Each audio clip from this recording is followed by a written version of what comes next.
uh, YouTube and such. So Thank you. yeah. Yeah, If Mike, I help you.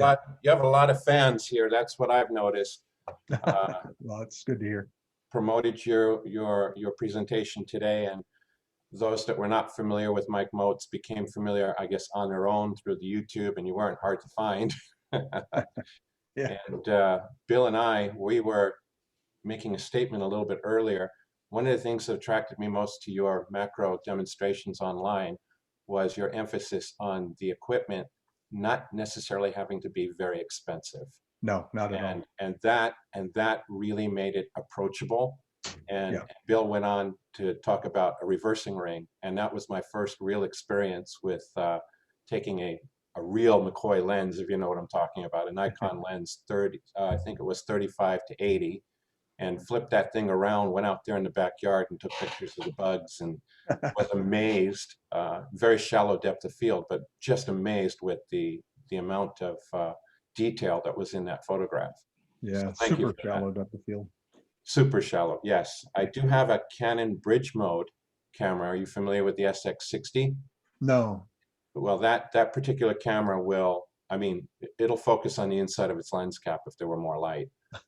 It's a brilliant camera for macro, and truly macro as opposed to close-up, which I hope you'll explain to our participants today as they come in, or during your presentation, just to let people know there is a difference between close-up and macro. Yeah. Are you using photo stacking of any sort? Never. Okay. You'll see a lot of real sharp images with a lot of depth of field. Okay. Yeah, I'm a little different than most photographers. I do everything against the grain and backwards. But you know what? It's worked pretty well for me. That's all that matters. Well, Yeah. there's a saying that the head of at the turn of the century, there was a Austrian photographer and actually a sculptor too, an artist. Laszlo Moholy-Nagy was his name, and he has some great quotes. But he has a quote that has stuck with me forever when I was learning, and it was that the enemy of photography are the rules of how to. The savior of photography is the experiment. Yep. And that has always stuck with me. Well, I've done everything incorrectly, according to most people. But what I'll talk about in my program today, you know, a successful image is not about what kind of equipment you have. We'll talk about it later, but it's about good subject matter, good composition, and good post-processing. I mean, it's that simple. I certainly appreciate hearing that, Mike. So if you have those three things combined together, you'll have a successful image, and any camera can record that image. You know, my most successful image I ever photographed was with the Fuji S2 in 2004. And it's still today my financially most, successful image I ever shot. Wow. And that's what, 16, 17 years ago? Is that right? 2004? Yeah. It must have been a pretty small megapixel camera. 6 megs. Yeah. So when I tell people you don't need an expensive camera to do this, I did it with a 6 megapixel, which was generations ago in digital, right?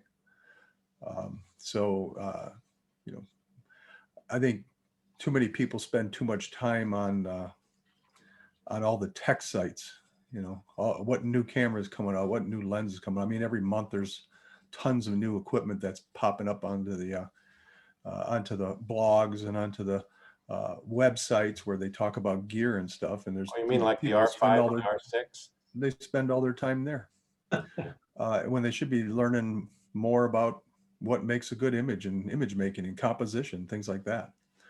I have seen some beautiful, oh, sorry, didn't mean to interrupt you No, there. go ahead. Yeah, go ahead. Go ahead. I'm just going to say I've seen some absolutely beautiful images that were done with a cell phone and a kit lens attached to it. And most of them are out of India. We can't even get those phones here. But, my iPhone takes terrible photos, but just goes to show you, that the people that know what they're doing and have the right stuff can do it with a cell phone. Yeah, there's a guy named Rad Drew, Raddrew, and I've seen him at a few photo conferences that I've spoke at, and he teaches cell phone photography, and he actually brings images in that he shot that are blown up, and they look amazing. So yeah, it's just a matter of again finding good subject matter, and pretty much any camera will capture it. I always tell people that to me, the hard part, of course, is finding good subject matter to shoot first. But the actual, taking the picture to me is just so simple. I mean, it's a matter of just setting an f-stop and photographing it. And I don't see anything difficult about that. But yet, so many people worry so much about their cameras and how to take a picture when they should be spending more time learning what makes a good picture. Yeah. Mike, I'm going to take this opportunity before I forget to make you a co-host so that you can share your screen. Sure. Okay, I just didn't want to forget that. It'll be embarrassing once we get going.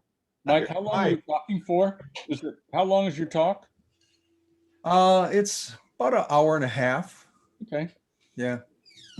And depending on, if we have questions, I'm always more than happy to hang around and answer any questions that come up. But usually I do such a good job covering everything that there's not a lot of questions usually.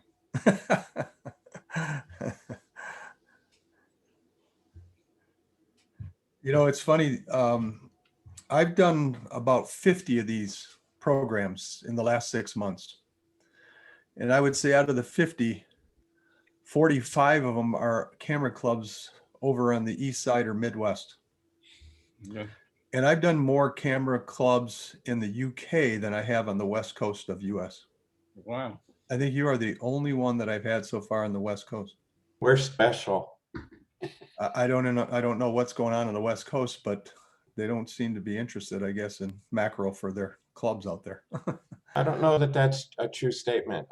I'm curious to find out, but you have at least 2 clubs here participating today.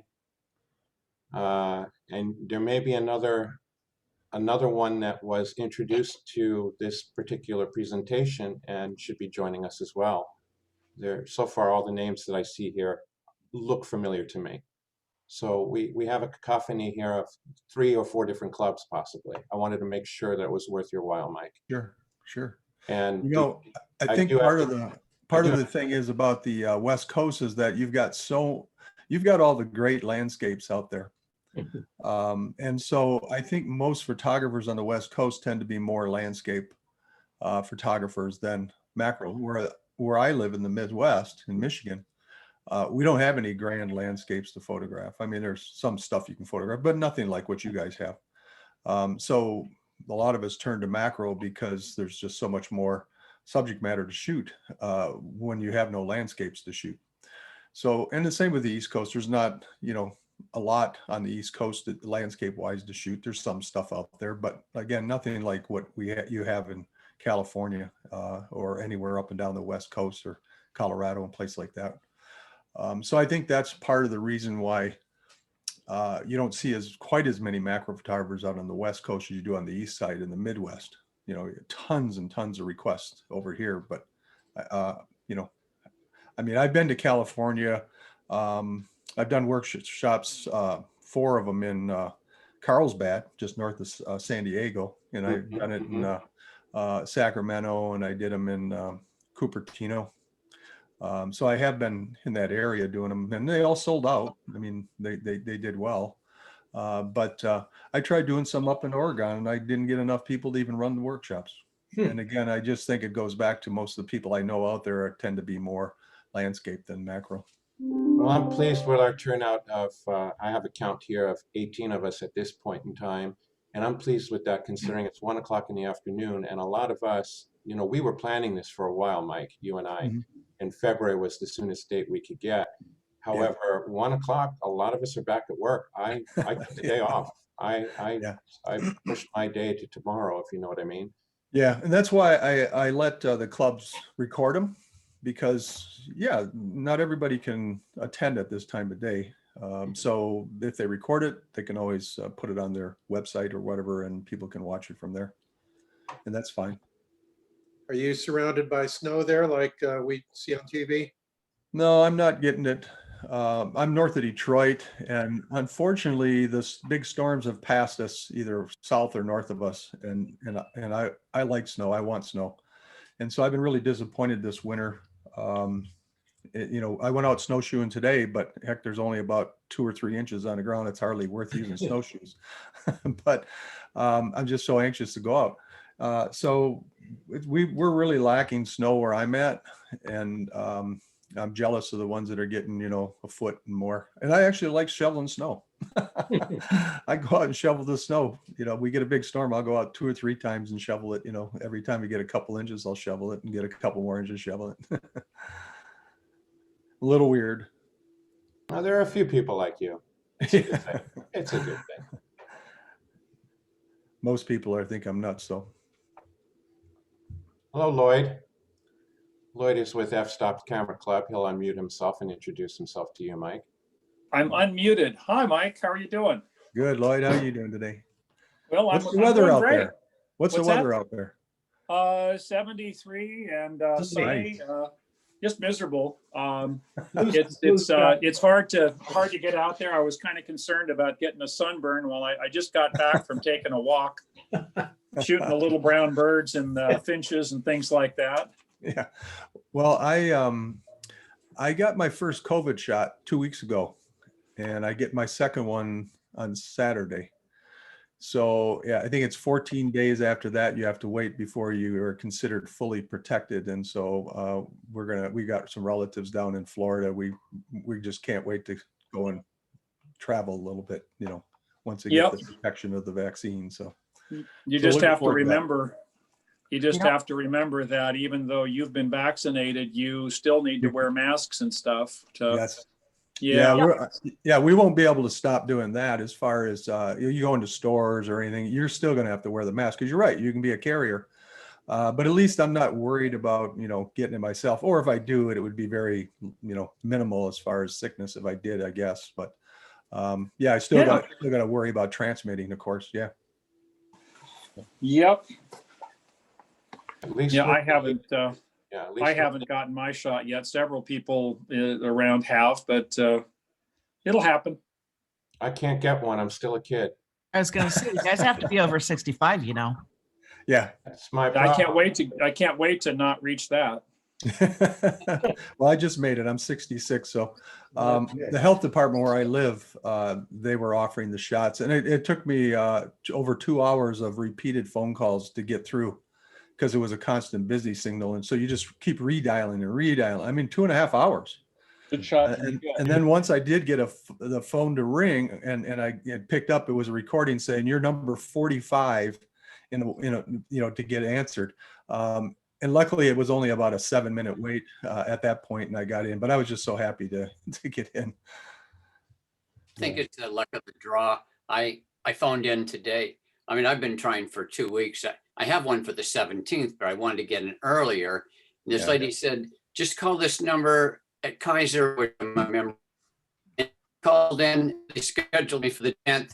I mean, within, 10 minutes, where I've been trying for several days to get on and I couldn't do anything. So, it's the luck of, they picked up the phone, so. Yeah, it's real frustrating. I mean, everybody's unhappy with the fact they have to go through what they do to try to get a shot, but until they get it more, in some of the drugstores and all the hospitals and everybody has it, but it's going to be tough. And then hopefully they can get enough vaccines to all these places to get everybody vaccinated. Because I have my macro conference in October. Of course, we had to cancel it this last year. And it's on October 9th and 10th in South Carolina, and I'm hoping that we'll be able to do it this year. And the people that come to the conference are generally about 60 and up.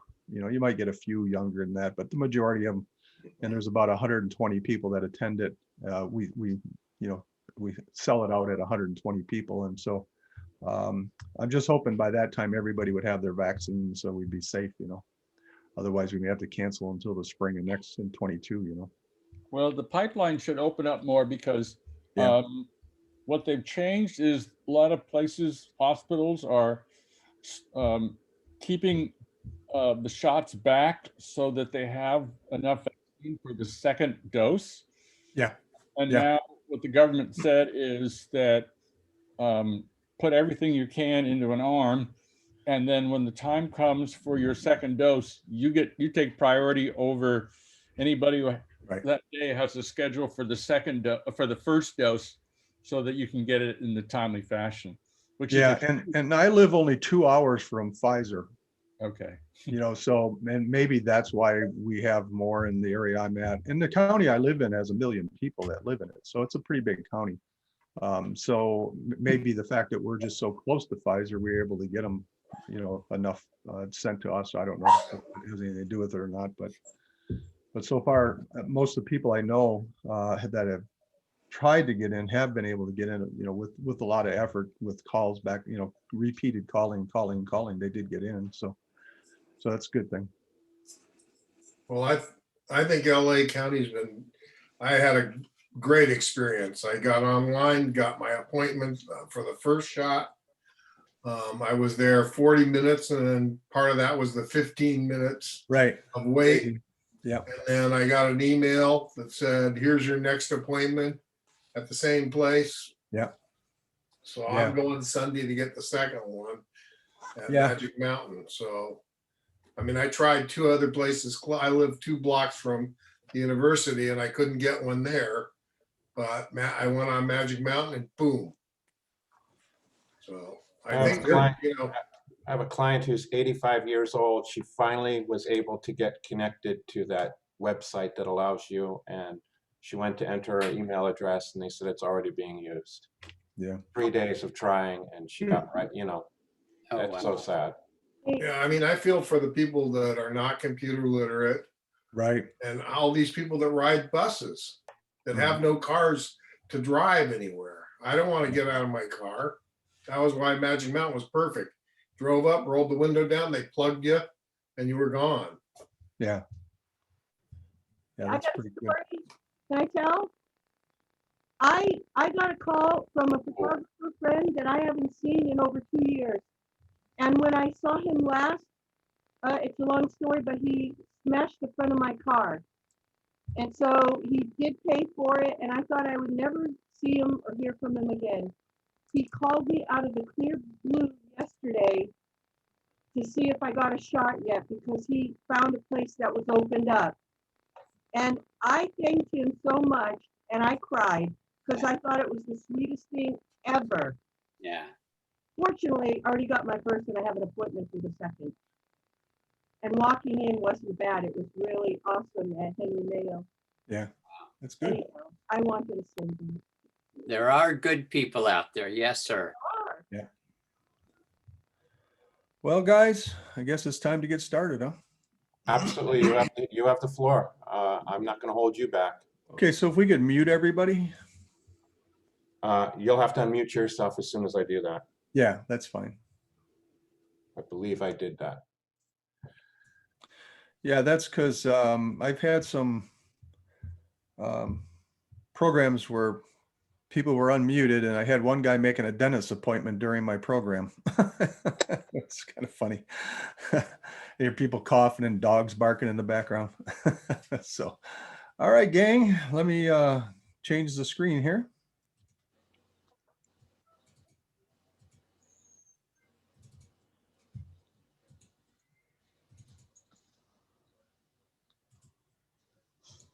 All right, you see me there? Y'all see the screen? Okay. All Yes. right, so hopefully my little clicker will work properly today. All right, so I'm going to start off with the equipment part. And a good friend of mine named Bill Fortney, I don't know if you know him. He's been in the photo business for over 40 years as a freelance photographer. And then he worked for Nikon his last 10 years before he retired. And I ran into Bill at a photo conference that I was speaking at. And Bill says, Mike, he says, I know you're using our D7000 camera. He said, it's a good camera, but how come you're not using the pro bodies that we sell? I says, Bill, about 60% of the people that come through my workshops are using cameras that are $1,000 and less. I said, if I'm using your $6,500 camera, those people are going to leave my workshop saying, well, Mike's images look really good because he's got a professional camera, and I only have a camera that's, you know, under $1,000. And so I'm not going to get images good as Mike.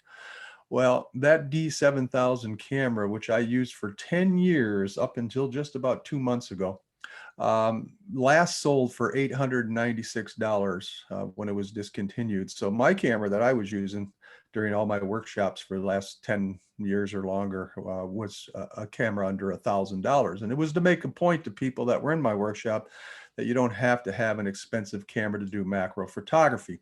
Now, I wouldn't tell you that that D7000 would be a good choice for a photographer that does a lot of action shots and they need a lot of high frames per second.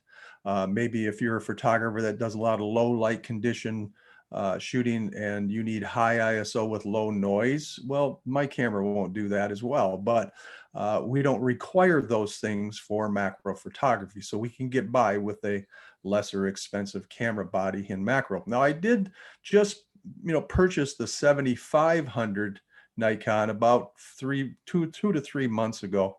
And the only reason I bought it was because it had a few bells and whistles that my D7000 doesn't have. It has an articulating LCD, has a touch screen rather than having to go into the menu and you can touch things and make it work on the screen. So it just has a few little things that are features that make life easier. But as far as is that D7500 going to produce a better image than my 7000? No, it isn't about that. It's about more of those kind of upgrades that I wanted that I didn't have on my 7000. So, but as far as the quality, the pictures that are going to come out of that 7500, they're not going to be any different than what I got on my 7000. And the stuff I produced out of my 7000 wasn't any better than I got with my Fuji S2 in 2004. Again, whatever camera you own, you'll do just fine for macro photography. My lenses, I'm sponsored by Tamron, so of course I use their lenses. I have a 90mm macro lens, which sells for $649. My 18-400 lens sells for $649. And the tripod I use, which was Vanguard, that's actually the last version that I was using. They have a brand new version that I'll talk about today, but that tripod sold for $180. The ball head I have is a little pricey, $329. So all my equipment together was $2,703, and there's camera bodies that sell for more than that, just the camera bodies. So you can get by in a little bit less with macro photography, all this equipment combined, and you can actually get by cheaper than this if you really wanted to, but not quite as expensive as being a bird photographer or some of the other types of photography that require more expensive equipment. As far as the brands, if you're curious why I use Nikon, it's only because when I started out, a friend of mine was a commercial photographer. When I bought my first digital camera, he was able to get me a $200 discount on a Fuji S2 digital camera. And so I made the purchase of a Fuji camera, which the bodies for Fuji were actually Nikon bodies. So my lenses through the S2, the S3, and the S5 were all mounted for Nikon. So when I wanted to go to the D7000, the reason why I wanted to, again, for a feature that I couldn't get on the Fuji, and that was the live view I wanted on the camera. So I had to buy the D7000 to get the live view. And it was a Nikon because, as I said, my lenses were already mounted for Nikon. So if, Fuji would have started with a Canon camera as their base, then I would be using Canon right now. So I don't have any preference over brands. They all do excellent work for macro photography. The macro lenses come in short range, mid-range, and long or telephoto range. And these are the ones that are the common ones that I see in my workshops. There are a few that are in between these numbers that you see in the white there, but they're very rare. I hardly ever see them. These are the ones that are the most common macro lenses. In the 60mm short focal length, you see over on the left says 60. Well, that is Tamron, Nikon, and Canon offers a 60, but Sigma is actually a 50mm, so that's their short one. In the mid-range, on the low end would be my Tamron 90mm macro lens, and then in the 100 range, you've got the Canon, and then the 105, you've got a Sigma and Nikon. You get into the telephoto long range macro lenses. On the low end would be the 150 from Sigma. The 180 was always the most popular of the telephoto macro lenses, but about 2 years ago, Tamron actually decided they weren't going to make a 180 anymore, so they discontinued theirs. And I heard a rumor that Sigma is no longer going to offer their 180, so that would leave just Canon with the 180. In the longest of the true 1-to-1 macro lenses is the 200 millimeter Nikon. Now in the upper image on the right side there, you'll see a short lens that's on a Fuji S5. So that's about 11 years ago when I had that camera body. And I'm going to photograph this Rose of Sharon flower. Now, Rose of Sharon flower is a pretty good sized flower. It's not small. And in order to fill the frame with that flower, you see the image in the upper left corner there. I had to get that close with that 60 millimeter lens. And those bricks in the background are about, I don't know, 9-10 inches long. So I'm about a brick away, about 9-10 inches away from that flower to get that to fill the frame with that flower like you see in the upper left corner. Now the next image below that is a longer lens on the Fuji S5, and that's a 90 millimeter Tamron. And now in order to get the exact same framing that I did with my 60 millimeter, I had to back away from that flower to get the exact same framing. And this is what we call working distance. So you'll hear a lot of photographers talk about, I like to use a longer, more telephoto lens for macro because it gives me more working distance. And you can see that on the very bottom image there, that's a 180 macro lens. You can see how big that lens is. And now you see how far away from that flower I am to get the exact same framing as I did with the 60 millimeter. So I have a lot of working distance away from that subject now. So why is that important?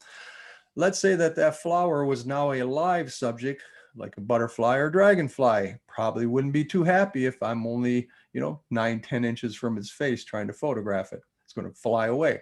But with a longer telephoto macro lens, you see I've got that long working distance, a lot of working distance. So I got a much greater chance that that live subject is going to stay there and not take off. So a lot of times live subjects, bug photographers tend to shoot with the longer telephoto type macro lenses so they get that extra working distance away from their subject. Now, I would never recommend anybody for nature photography to go out in the fields and the woods to shoot with 60 millimeter because that working distance is so shallow. I mean, you got to get so close to subjects to photograph them. And if you're shooting a lot of subjects that are low to the ground, you're literally going to be on your hands and knees and your stomach all the time shooting these things. So most people that come into my workshop, I'd say 80% or maybe even a little higher than that, come into my workshops with mid-range macro lenses. So in other words, they're in that 90 millimeter, the 100 millimeter, the 105 millimeter, in that mid-range. And the reason why those people end up in that mid-range is because it's in the price range that they're willing to spend. See, when you start talking telephoto macro lenses, you're getting up into that $1,300, $1,500 price range. And a lot of people go, I don't want to spend that much money. But you can get into a macro lens, in the $500, $600, $700 price range. So you can get by a little bit less expensive with the mid-range lenses. And so that's why most people, 80-85% people in my workshops are using mid-range because it's in that price range that they're willing to spend. Now they've come out with these new lenses a few years ago. They were zoom lenses, but they claimed they had macro capabilities. Now, they're not true macro lenses, so make sure you understand that. They don't get in as close as a true macro lens. Now, a true macro lens, when it says it has a 1-to-1 magnification, which all true macro lenses will say that it shoots in the 1-to-1 magnification or 1-to-1 ratio. What that means is that when you get to the minimum focusing distance of that lens, so let's say my Tamron 90, the minimum focusing distance is 11.5 inches from the subject. So that's from the sensor inside the camera to the subject, not from the front of the lens. Some people think it's from the front of the lens, but it's actually from the sensor inside the camera. Once I get to that 11.5 inches, that minimum focusing distance, which means if I get in any closer, I can't focus anymore. I've achieved that 1-to-1 magnification. So what happens at 1-to-1 is that whatever I have framed up in my frame at 1-to-1, I'm actually reproducing the life size of the subject that I framed up right onto my sensor. So if there was a ladybug in that frame that I was shooting at 1:1, I would actually reproduce the actual life size of that ladybug right onto my sensor. So that's why you'll hear people say, well, when you shoot 1:1, you're shooting the life size. So that's a true macro lens. Now, these zoom lenses that have come out a few years ago, they'll claim that they have some macro capability, but it's not the 1:1 macro. It may be 1 to 2.7, 1 to 3, 1 to 3.5, 1 to 4. So it doesn't get you in quite as close, but it does still get you into a pretty small area. So a lot of times, we talk about the difference between macro and close-up photography. A lot of people will say, well, what is the difference? Well, the difference is that true macro photography is shooting 1:1 or higher magnifications. That's what's considered macro photography. If you looked it up on Wikipedia, that's what they would tell you. To say shooting 1:1 or higher, that's macro photography. Once you go outside of that and you start shooting larger areas, you're now shooting close-up photography. And they don't even have a definition of how large that area can be. They just say that you're shooting close in on a subject, okay? But it's not technically macro photography when you're shooting outside of 1:1. So that's where you get into this little thing about, the lens companies telling you that this zoom lens will shoot, do some macro capabilities. But again, not the 1:1, it's going to be more close up, but they're kind of calling close up macro as well. So it gets a little bit hazy on those terms. Now, the zoom lens that I'm using is a Tamron. It's an 18-400. And I really do like these long, telephoto type lenses, and that'll also shoot wide angle. It's a pretty nice versatile thing to have in the camera bag. So when I'm shooting in that 18 millimeters, that gives me the opportunity to photograph somewhat of a scene where I'm out in this swamp area shooting leaves floating on the water, and I want to show you a wide angle shot of that area that I'm shooting in for, say, teaching purposes. I can set up that lens on another camera body and a tripod and photograph myself out here and get a wide angle at 18 millimeters so that I can show you this environment that I'm shooting in. And then let's say that I'm, at the edge of a pond and there's some duckweed with frogs' heads peeking out. I've got 400 millimeters that I can reach out and capture those frogs out there. See, if I was going to shoot this same framing with my 90 millimeter Tamron, I'd literally have to be in the water with the frog to capture that. So I can stay on the bank and I can reach out and capture stuff at a distance. Also, if I'm shooting in a botanical garden and you have to stay on that pathway and you can't move in closer to your subject, you can just stay on the path and just zoom in on that subject with that 400 millimeters, and it works out fantastic. Now, this 18-400 is only for a crop sensor body. If you have a full frame sensor camera, then you would have to go to the 28-300. That's designed for a full frame. This is only designed for a crop sensor. Now, a lot of you know that when you have a crop sensor, you increase the focal length of your lenses when you attach them. So like this 18-400, it's a 400 millimeter, it says, but on a crop sensor, it's actually like 650 or something like that. So it has a lot more reach than that even. So really, really love these lenses. Now, as I said, they do have what they call some macro capabilities. So I can shoot into pretty small areas on subjects. So like little succulents, I can actually get down as small as 1.5 inches by 2.5 inches. That's pretty small. You know that 90% of what I photograph is larger areas than 1.5 inches by 2.5 inches, because I'm technically a close-up photographer, not really a true macro photography. I very rarely ever shoot 1:1 or higher magnifications. I'm in much larger areas shooting, so I'm really a close-up photographer. So this is, again, that's a pretty small area, 1.5 inches by 2.5 inches that you can shoot with that 18-400. So that's a really nice lens to have the ability to shoot wide angle for landscapes, and then shoot 400 millimeters to reach out and capture things at a distance, and then to get into the 1.5 inches by 2.5 inches. That's a pretty versatile lens. If I need to get into a smaller area, inside this little pocket watch, and you know how small pocket watches are, if I want to get into that small area, then I can pull out my Tamron 90 and it'll get me into 1:1. So those two lenses work perfectly. I can do all my close-up work with my 18-400, and if I need to get into smaller areas, then I can pull out the Tamron 90 and be able to shoot in really tight on subjects. Now the tripod I'm using is the new Vanguard VEO 3 Plus. This is a brand new tripod that they just came out with. Probably only about 3 months ago it hit the stores, and it's just an excellent tripod for macro photography. Now the previous version, which was the Ultra Pro 2 Plus, I used that for about 3-4 years, and that was a good tripod too, but the VEO 3 Plus has some upgrades to it that I like over the older version. Now what's nice about these tripods is that they have a center post that will rise all the way up, and then you can bend it so it goes horizontal. So you can see here, and it works really well for macro photographers where we're getting over top of subjects and we need that camera to move away from that tripod and get over top of things like this old mossy tree trunk here that's laying on the ground. Now, Manfrotto has had a tripod that does this same thing. It goes horizontal, just like the Vanguard, and they've had it for many years, but the problem with the Vanguard, or I'm sorry, the Manfrotto tripod is that once you get that center post horizontal, if you need to move that camera now closer to your subject or back it away, farther away from the subject, you have to do it with all 3 legs. You have to adjust all 3 legs up and down to get that camera to move up and down. Vanguard made theirs so that you can actually tip that center post down or farther up so that you can move your camera closer or farther away from your subject. So that's a big improvement.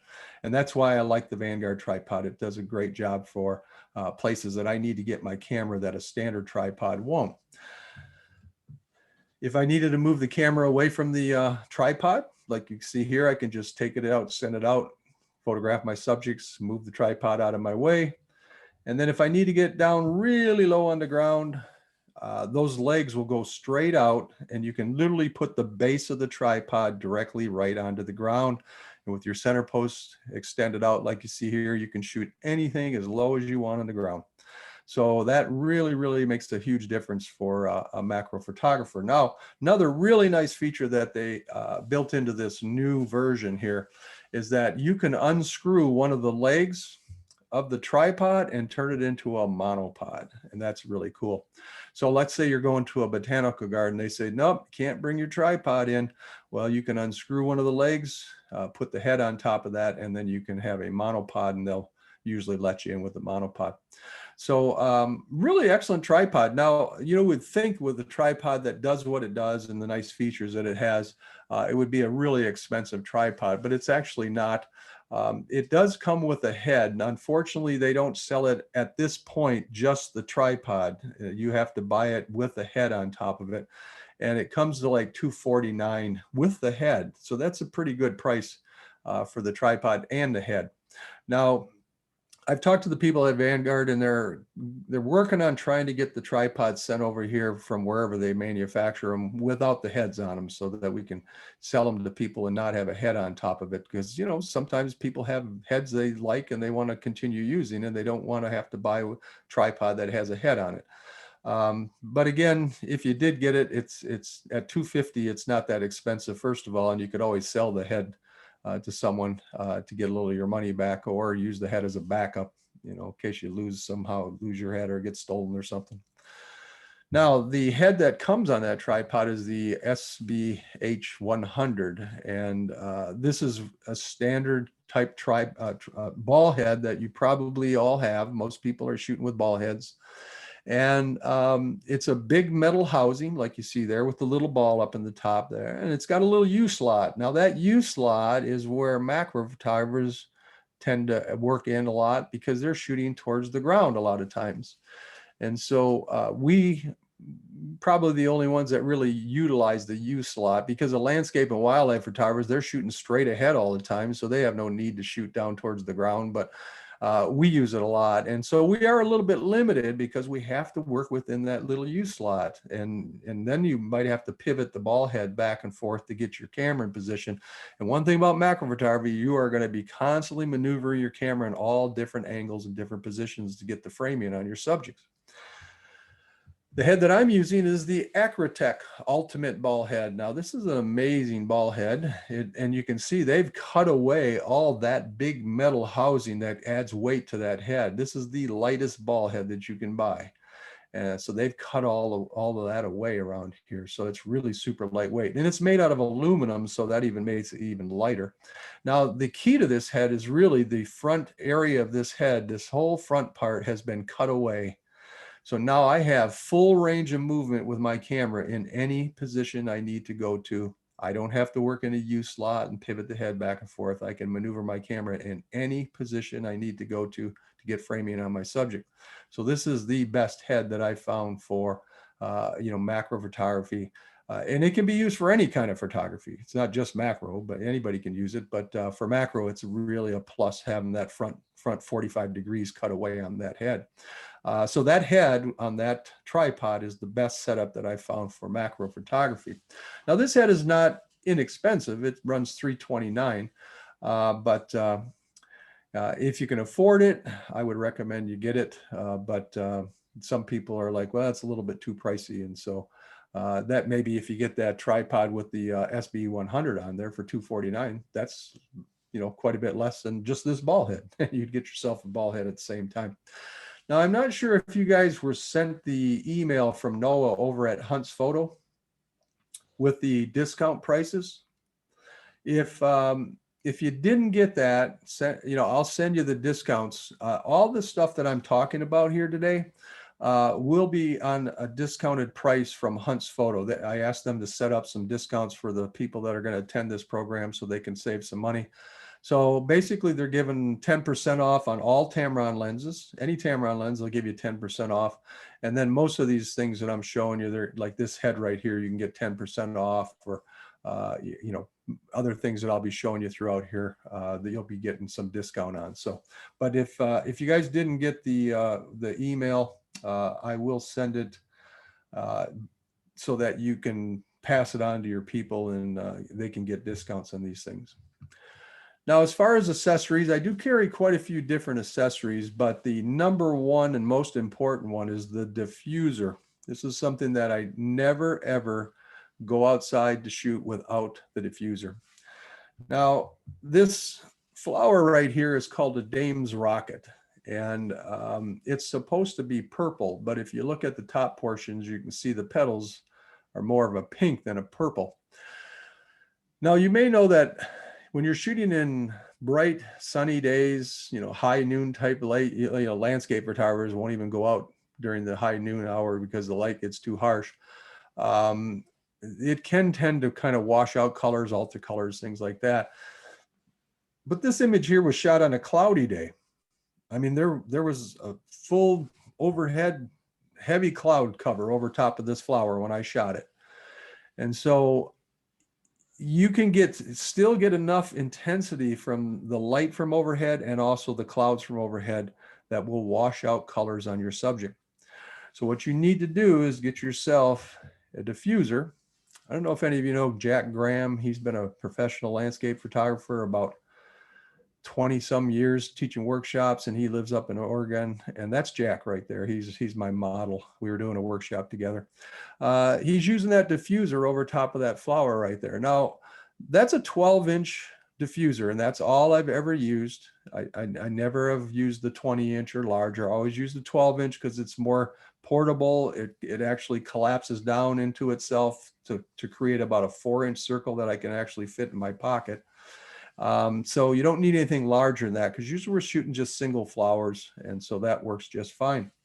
Once I put the diffuser over top of that dame's rocket you just saw, it brings the color back to the natural color. It's amazing when you see this happen. It's like a magic trick.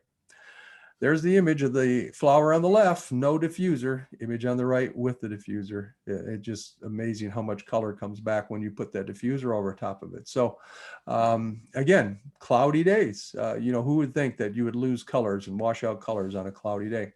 Now on that same cloudy day, I'm walking down a trail and I see this leaf here, and you can see the top portion of the leaf is washed out. All right. And I could see that with my eye as I was walking. I noticed it. Top portion is the area of the leaf that's running parallel to the sky. That's the stuff that's washing out. It's the stuff that's running parallel to the sky. If you notice, the front part of the leaf is dipped towards the ground, and that is 90 degrees to the sky, and it retains its color. It's the stuff that's running parallel to the sky. That's the problem. So once I take my diffuser and position it over top, I can get some of that color back on the top portion. Now, it may not be 100% back on the top portion of the leaf, but there's enough color there that I can now go into my post-processing tools and darken that top down to match up with the front of the leaf. The image on the left side, because it's washed out to a white, there's no color there to work with anymore, so I would have a very tough time ever correcting that. So again, very important to make sure you have a 12-inch diffuser. Now, on sunny days, I'm going to diffuse my subject 100% of the time, 100%. The reason I do that is because on sunny days, the sun can cause 3 different problems. It can alter the colors of the subject. It can actually change the color of the subject. It can actually wash out colors, just like a cloudy day does. It can wash out and blow out colors. And then it can create shadows in areas that I don't want shadows. All right. So sunlight is not good hitting my macro subjects. So I'm going to diffuse my macro things 100% of the time on sunny days, because I just want a nice, even, soft, flat light on my subject with no shadows. Now, there are occasions when I would let sunlight hit my subject, but it would be for like backlighting, for special effect, but not any other reason other than, say, backlighting, or maybe if I wanted some side lighting to create a special effect. But other than that, I'm not going to let the sun hit my subject. Now, the image on the left side here, that's a sumac branch. And you can see that it's bright because the early morning sunlight is hitting that subject, and you can see the colors of the leaves have turned to a yellowish green. They're not the natural green they're supposed to be. So the sun has altered the color of that subject. Now, once I shade it and I put my diffuser between the subject and the sunlight, you can see over on the right side, I get back to that natural color that you see there. So again, we have to use that diffuser sometimes on cloudy days, but then even on sunny days. Sometimes you use your diffuser indoors. You may have a situation where you're shooting a subject that has a little sheen to it, and if the sunlight hits it at the right angle, it's going to create little hot spots, little white spots. All right, so there's times when I may have to use the diffuser even indoors. Now, some people would say, well, can't you use a polarizer if it's just concerned about shiny subjects? Well, the problem with polarizers, they don't work 100% of the time. They have to be at the right angle to light for them to work. So that is a problem. You're not going to get a guaranteed, solution with a polarizer 100% of the time. But with a diffuser, it will correct it 100% of the time. Now, Hunt's Photo will sell you that diffuser for only $9.95. It normally runs $15, okay? So it is not an expensive tool that you'll have to worry about spending a lot of money for. If you were to try to do stuff like this with a polarizer, to get a good quality polarizer, you got to spend a couple $100 or more to get a good quality one. I would rather spend $9.95 and get a tool that's going to correct my problem 100% of the time. So get yourself a diffuser. Now, if you're wondering if you're going to have to hold this thing when you're out in the field all the time, you could hold it if you wanted to, but if you wanted to spend a little more money, you could get yourself a clamp. This is made by a company called Wimberly. And you can see on the left side, there's a large clamp there. That'll actually attach right onto your tripod leg. And then you see it has a flexible tube. And then at the other end, there's another clamp. And then that's where we put our diffuser into that clamp system right there. And it also, you'll see some little half moon black things there. That's actually foam. And you could actually attach that onto the stem of a flower if you wanted to keep a flower from moving back and forth if it's slightly windy. Now, let's say that you're in a situation where you're, 3-4 feet away from your subject. If you attach that clamp onto your tripod leg, you don't have enough reach with that flexible tubing to get your diffuser over top of your subject or to clamp onto a stem of a flower. So what Wimberly did was they came up with a stake system. And you can see on the left there, there's a black stake that sticks itself. You can stick it right in the ground, right next to your subject. And that way you can attach your clamp onto the stake, and then you can reach over, as you see in this picture here, shows them clamping onto the stem of a flower, or you could clamp onto your diffuser and put it directly over top of your subject. So that would be your assistant when you go out to shoot. That clamp probably runs about $45. The stake is about $25, but Hunts Photo will have that on discount for you too if you're interested. Now this is a really cool thing that I was sent from Hunts. They says, hey, we're going to send you this little stool. You ever shoot on a stool? I says, nope, never do. I'm able to get down on the ground and get back up, so I don't need a stool. They says, yeah, but maybe some of the people in your workshops could use it. I says, yeah, that's true. I've heard that many times. A lot of people say, if I get down on the ground, I'm not getting back up. So this is a really, really interesting little engineered stool.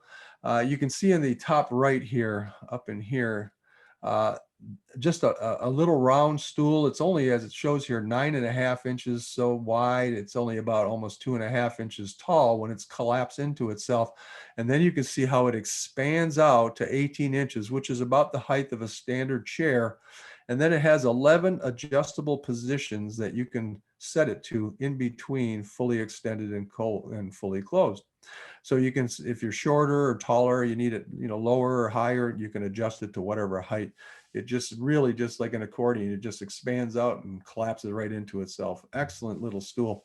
And it's got a strap system that you can just throw around your neck and carry it on your side when you go out to shoot. And I think this runs about $45, but Hunts will have it on sale for like $34.99. I think it was listed. Now, as far as lighting, I never, ever use any flash systems. All my images are shot with natural light. And it doesn't matter whether I'm outside or inside. I only use natural light to shoot my subjects. Never, ever use the flash system. But there are times when I'm outside shooting and there are subjects that I'm going to photograph that may have some little areas that are a little dark, and I want to lighten those areas up. And so I use this little LED light for fill light, just to add a little bit of light into an area where it needs a little extra light. This is a really interesting little light. It's a cube, and it's about 1 inch by 1 inch by 1 inch. It has 3 different settings for the light, and it's a very bright light. It's amazing for as small as this thing, how bright it is. And it's made by a company called Litra, L-I-T-R-A. And it is a rechargeable, so you don't have to put batteries in it. You can just plug it in and charge it up when you go out or when you get home from shooting. You won't use it all that often. And what I like about it is it's so compact and small. It fits into a very small area in your backpack, doesn't take up any space. And on the occasion when you need to throw a little bit of fill light somewhere, you can just pull out that LED and just hand hold it and add a little bit of light into your scene. So that works really well for that. Now this is my studio. I built my house around my studio. Now, the reason why I shoot on my stairway is in my foyer is because it is a 2-story high foyer, and there's a huge window on the front of my house that floods that stairway with natural light. Great big window. And that is the brightest place in my house for natural light. I have shot next to door walls, big, glass door walls, and next to windows, and set up a table. But the problem is the light comes in just from one direction. And so with the stairway, the light seems to just kind of wrap itself around everything I shoot. It just seems to work all around the subject. So it works really, really well. Now, one of the problems with shooting on the stairway is that I don't want stairs as my background behind my subjects, right? So I have to put some kind of background behind the subject. Now, in the beginning, many years ago when I was shooting indoors, I was using black fleece and I was using white backgrounds behind all my flower shots. Now, it gets a little old seeing black and white all the time. And also, it's not natural. When I shoot flowers out in the fields, I get green backgrounds typically behind my subjects, which is usually grass or whatever in the background that I blur out. So I wanted some natural looking backgrounds so that when I show the, say like these tulips here, you would think that I shot them out in the field somewhere and got that nice natural background behind it. So what I did was I went out to one of the local fields near my house, set up my tripod, my camera, and I'm going to photograph this grass that you see right here. Now, I've got my 90mm Tamron lens, and I would recommend, if you have a macro lens, that you use that lens for this little thing that I'm going to show you. And you want to set your f-stop to the smallest f-stop, and that's 2.8 on my Tamron 90mm. I always manual focus also. I never use autofocus. Everything is manual focus. And so I've manually focused onto this grass to show you what I'm going to photograph. Now, when you are in manual focus mode and you are focused on your subject, you know that if you go a little bit left or a little bit right of the focus point with your focusing ring, it starts to go out of focus, right? Well, what you want to do is just take that focusing ring and you rotate it all the way to the left, and then you go all the way to the right. One of the two ways, either left or right. And on my lens, it happens to be to the right, going to the right side. It will actually take that subject and totally blur it right out. You just rotate that, keep rotating and rotating until that subject is a solid blur. Now, once you get it to a solid blur, you can photograph it like that and you'll end up with that right there. So that grass completely out of focus is that right there. Now, that is a natural green background I get in a lot of my images when I'm out shooting, and I'm shooting flowers or bugs and stuff like that, and there's grass in the background and I'm able to blur it out, and that's pretty standard green. Now you may look at that and say, well, you know, maybe I want a little bit of texture in there, maybe a little bit of blotchiness or something so that it's not so solid, you know. Well, you can do that. Just go to another subject like this, and when I'm taking it to the right side and taking it out of focus, I just don't go to a solid blur. I go into the point where I leave a little bit of textures in there, right? So you can take it to whatever degree you want and photograph it, and you'll have all types of different types of backgrounds you can use. Now you'll want to print these on a matte paper, okay? Don't print them on glossy papers or lusters or semi-gloss. You don't want any sheen on there, because if the light hits at the right angle, it'll kind of, you know, blow it out. So you want to make sure it's on a matte paper. And you can just position it again when you're indoors shooting right behind your subject. Now, if you're shooting, say like this field grass with some little yellow flowers in it, you're going to have more of a yellowish green. And then if you're shooting, you know, some pinks in your greens, you're going to get little pinky greens. So when I go to botanical gardens where they have large plots of colorful flowers, I'll just set up my tripod, take the thing out of focus, and I'll have different shades and colors that I can use, that I can print, use them indoors, and they'll be natural subjects that I shot in nature or again at a botanical garden. You could always go to Michael's Crafts and get, you know, paper that is already, you know, blurred out and just a solid color paper and use those too. But I like to go out and shoot the natural subjects, that knowing that I have a natural green color that I produce from nature. I like that better. Now, when I talk to macro photographers, especially those that are new to macro photography, and I ask them, what are you struggling with? What are you having problems with? It's always the same answer. I don't understand the depth of field. I don't understand the f-stops that I should be using. It's really very simple. This is not that difficult, okay? Now, the images that you see here, there's two complete different styles here. The image on the left is actually a very popular style for macro photographers that do a lot of flower photography, and we kind of refer to it as soft focus flower photography or abstract type photography. It's very little in focus and a lot out of focus, okay? So you can see here, all I have in focus is this little center part right here where these little stamen things are popping out of the center of that flower. And you do this with the smallest f-stop of your macro lens. Now that could be a 2.8, could be a 3.5, depending on your lens. With you shooting in that small f-stop, you get very little in focus. And so that's how you get these soft focus flower shots. Now, again, this is real popular among macro photographers, but you go and show this to your family and friends or people that are non-photographers, and they look at this image, most of them are going to say, why is it so out of focus? It's just They don't understand. Most people look at when they take a picture, it's all in focus, whether they're doing it with their point and shoot camera or their cell phone, it's all in focus. And here you come along with this image with very little in focus, and they're thinking, boy, this guy doesn't know much about photography. But that is a style that macro photographers love to shoot. And there's actually quite a few female photographers that have made their career basically of shooting all soft focus flowers, and they get a big following. Now the image on the right side, you can see that's a big agave. That was actually shot in your state. That was shot at the San Diego Botanical Garden. And that is sharp from top to bottom, side to side, front to back. And that is done with the highest f-stop. So when I want to get maximum depth of field, I'm going with the biggest f-stop of the lens. So that would be f32 on my lens. You may have a lens that only goes to 22, and that's fine. Just go to the highest f-stop. Now, these are examples of soft focus flowers again, using the smallest f-stop, 2.8. Actually, this was shot with a 180, so that was a 3.5. But all I focused on is the petal at the edge here and this edge, and that's all that's in focus is that little bit of that petal. And then you can see how the softness just kind of blurred into the flower and blurred out the background. The little dragonfly just focused on the front of the face there, and with that small f-stop, it just blurred out the body and blurred out the grass to that solid color green. You get very little in focus at that small f-stop. And then this fern here, I just focused on the center part here, and then with the shallow depth of field of the small f-stop, you get the top and bottom portions out of focus. Now, this is the other end, and again, my favorite style is to shoot with everything in focus. I do a lot of soft focus, but honestly, it's okay, but I don't care for it as much as I want to see all that detail throughout my subject.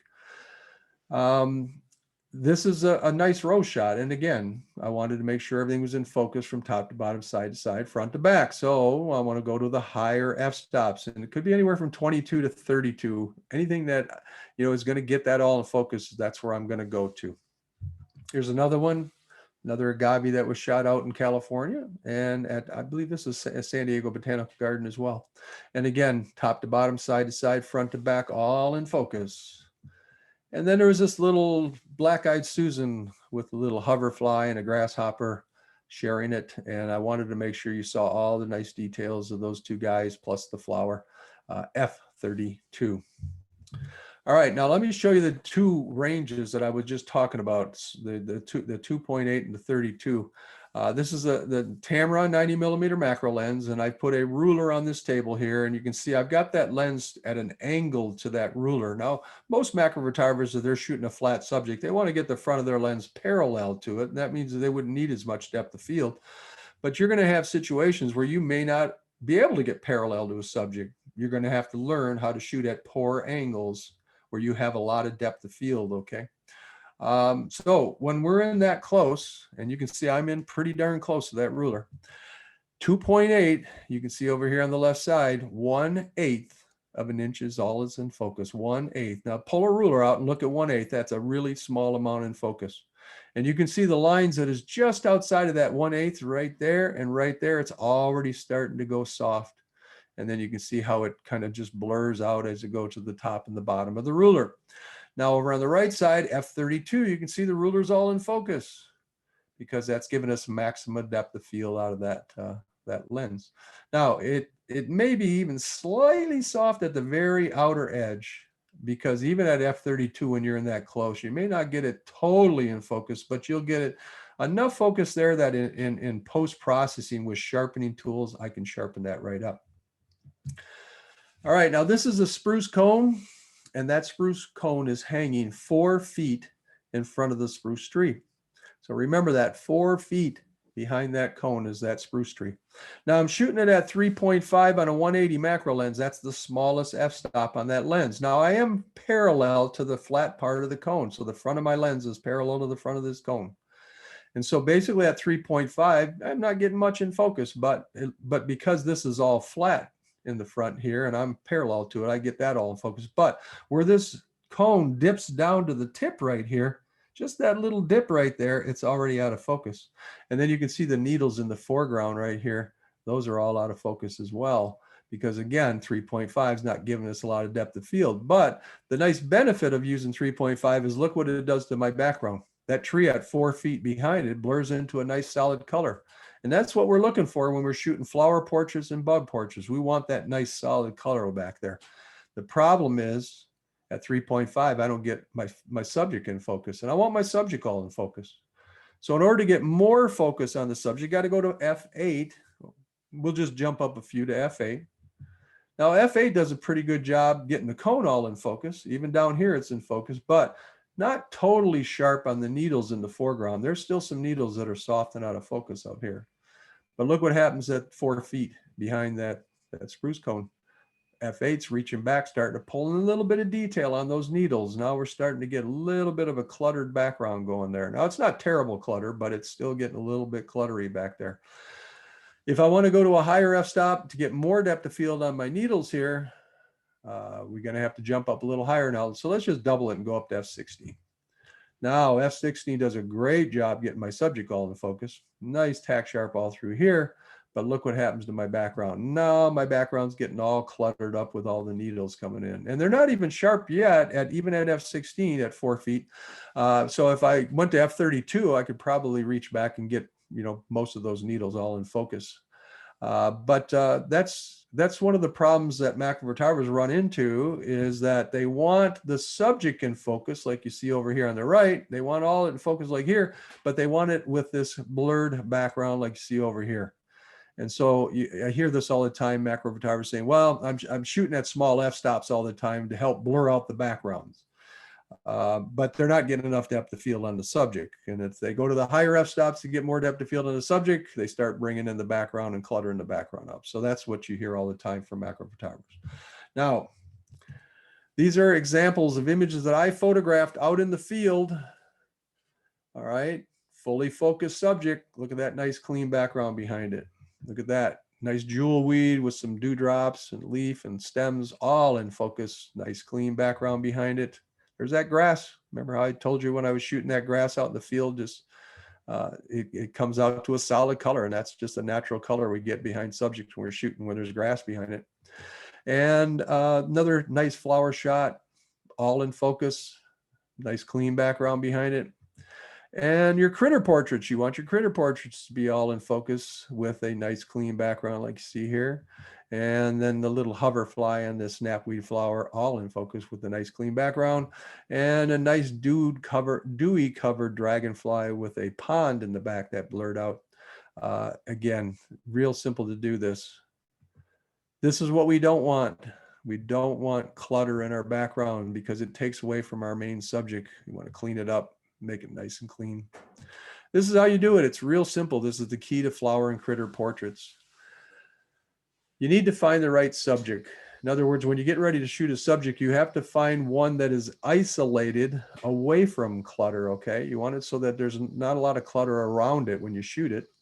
Then you need to find the camera angle to that subject with the background as far away as possible. And the farther away the background goes, the higher the f-stop can go, okay? So let's remember back to the spruce cone, 4 feet in front of the spruce tree. And you remember at 3.5, we were able to blur out that background at 4 feet behind the cone. But when we went to the F8, what happened? F8 started to pull in some details at 4 feet. Now let's say that we found a camera angle to shoot that cone and the spruce tree had moved to 10 feet behind it.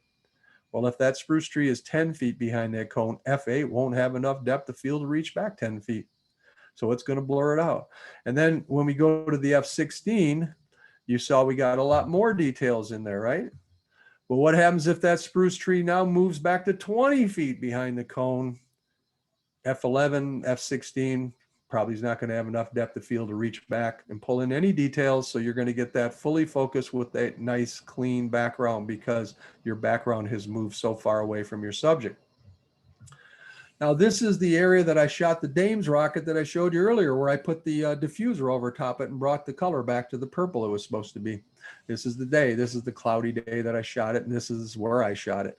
Now, these Dames rocket, as you can see, they grow in big clusters. They're very tight and compacted together.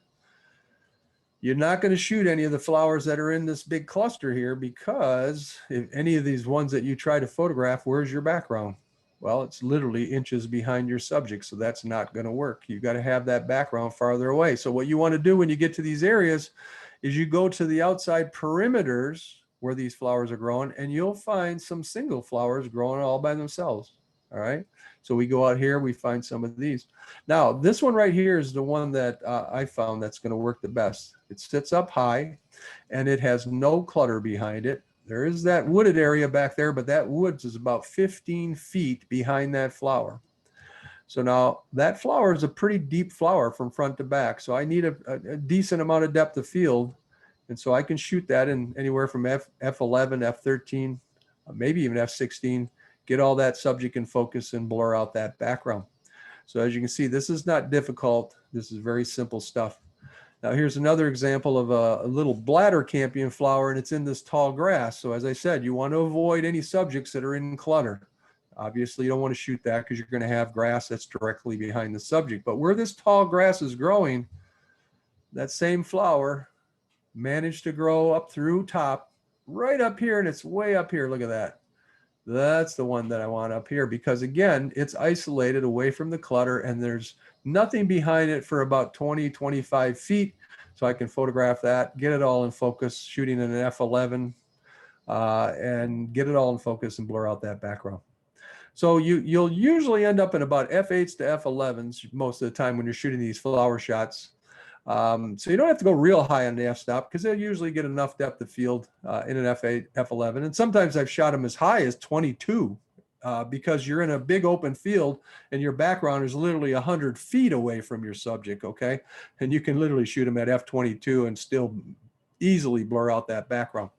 So, but most of the time, I can get by with a F8, F11, and sometimes into the F16 if it's a really deep flower. But I'm always working these flowers so that the background is as far away as possible to do that, okay? All right, now let's say you get yourself into a situation like this. These are oxeye daisies flowers, and they're little white daisy flowers, and they're all through this whole area right in here. You can see them all through here. There is not one flower anywhere in this area that you're going to photograph where your background is going to be any distance behind that subject. It's going to literally be right behind it. So that's not going to work out very well. So you're going to have to learn sometimes that you're going to have to walk away from a situation like that, okay? It's better to not shoot an image, don't shoot a bad image or a poor image. It's better just to not shoot at all and go on to find something else to shoot that day, okay? Now, you do have an option here. And not only are you going to run into a problem when you're shooting something like this right here, but sometimes in the springtime, as far as where I live, the woodland flowers in the spring are all very low to the ground. And you cannot find a flower that you're going to photograph with the background 10, 15, 20 feet away because they're so low to the ground. So we do have an option to correct this problem that we're going to run into occasionally, right? Now, you remember the backgrounds I showed you that I went out and photographed? Well, guess what? You can take your backgrounds outdoors when you go out to shoot. And when you get into a situation where you can't find that flower with a background off in the distance, just pop your background behind it. I guarantee I can shoot a flower with one of my printed backgrounds, and you would never be able to tell whether it was I put the background there or I shot it out in the field with the natural background blurred out. So those backgrounds work great out in the field. If you get into those situations where you cannot find a flower with the background off in the distance, you can pop a background behind it. Now, when you take your backgrounds into the field, you don't want to take this thin paper print that you printed because it's too floppy. All right. You're going to have a hard time trying to get that position behind your subject without it flopping around. So what you want to do is stiffen those up with something. You have to put a backing on them. All right. Now I use either mat board, foam core. I've used, cardboard, anything that's stiff that you can put behind that print and attach it to stiffen it up. Now what you want to do to attach it to that backboard is get yourself some two-sided carpet tape. Carpet tape has glue on both sides of the tape. That way you can attach it to the backboard, and then you can just put your print right on top of it. It'll stick to that backboard. When I go out in the field, I have my backpack that is designed, has a sleeve in it that's designed for a laptop or a notebook to slide into your backpack. A lot of the new backpacks have that. That is a perfect place to put your backgrounds into. Now, I don't carry a very large backpack because I don't have a lot of gear.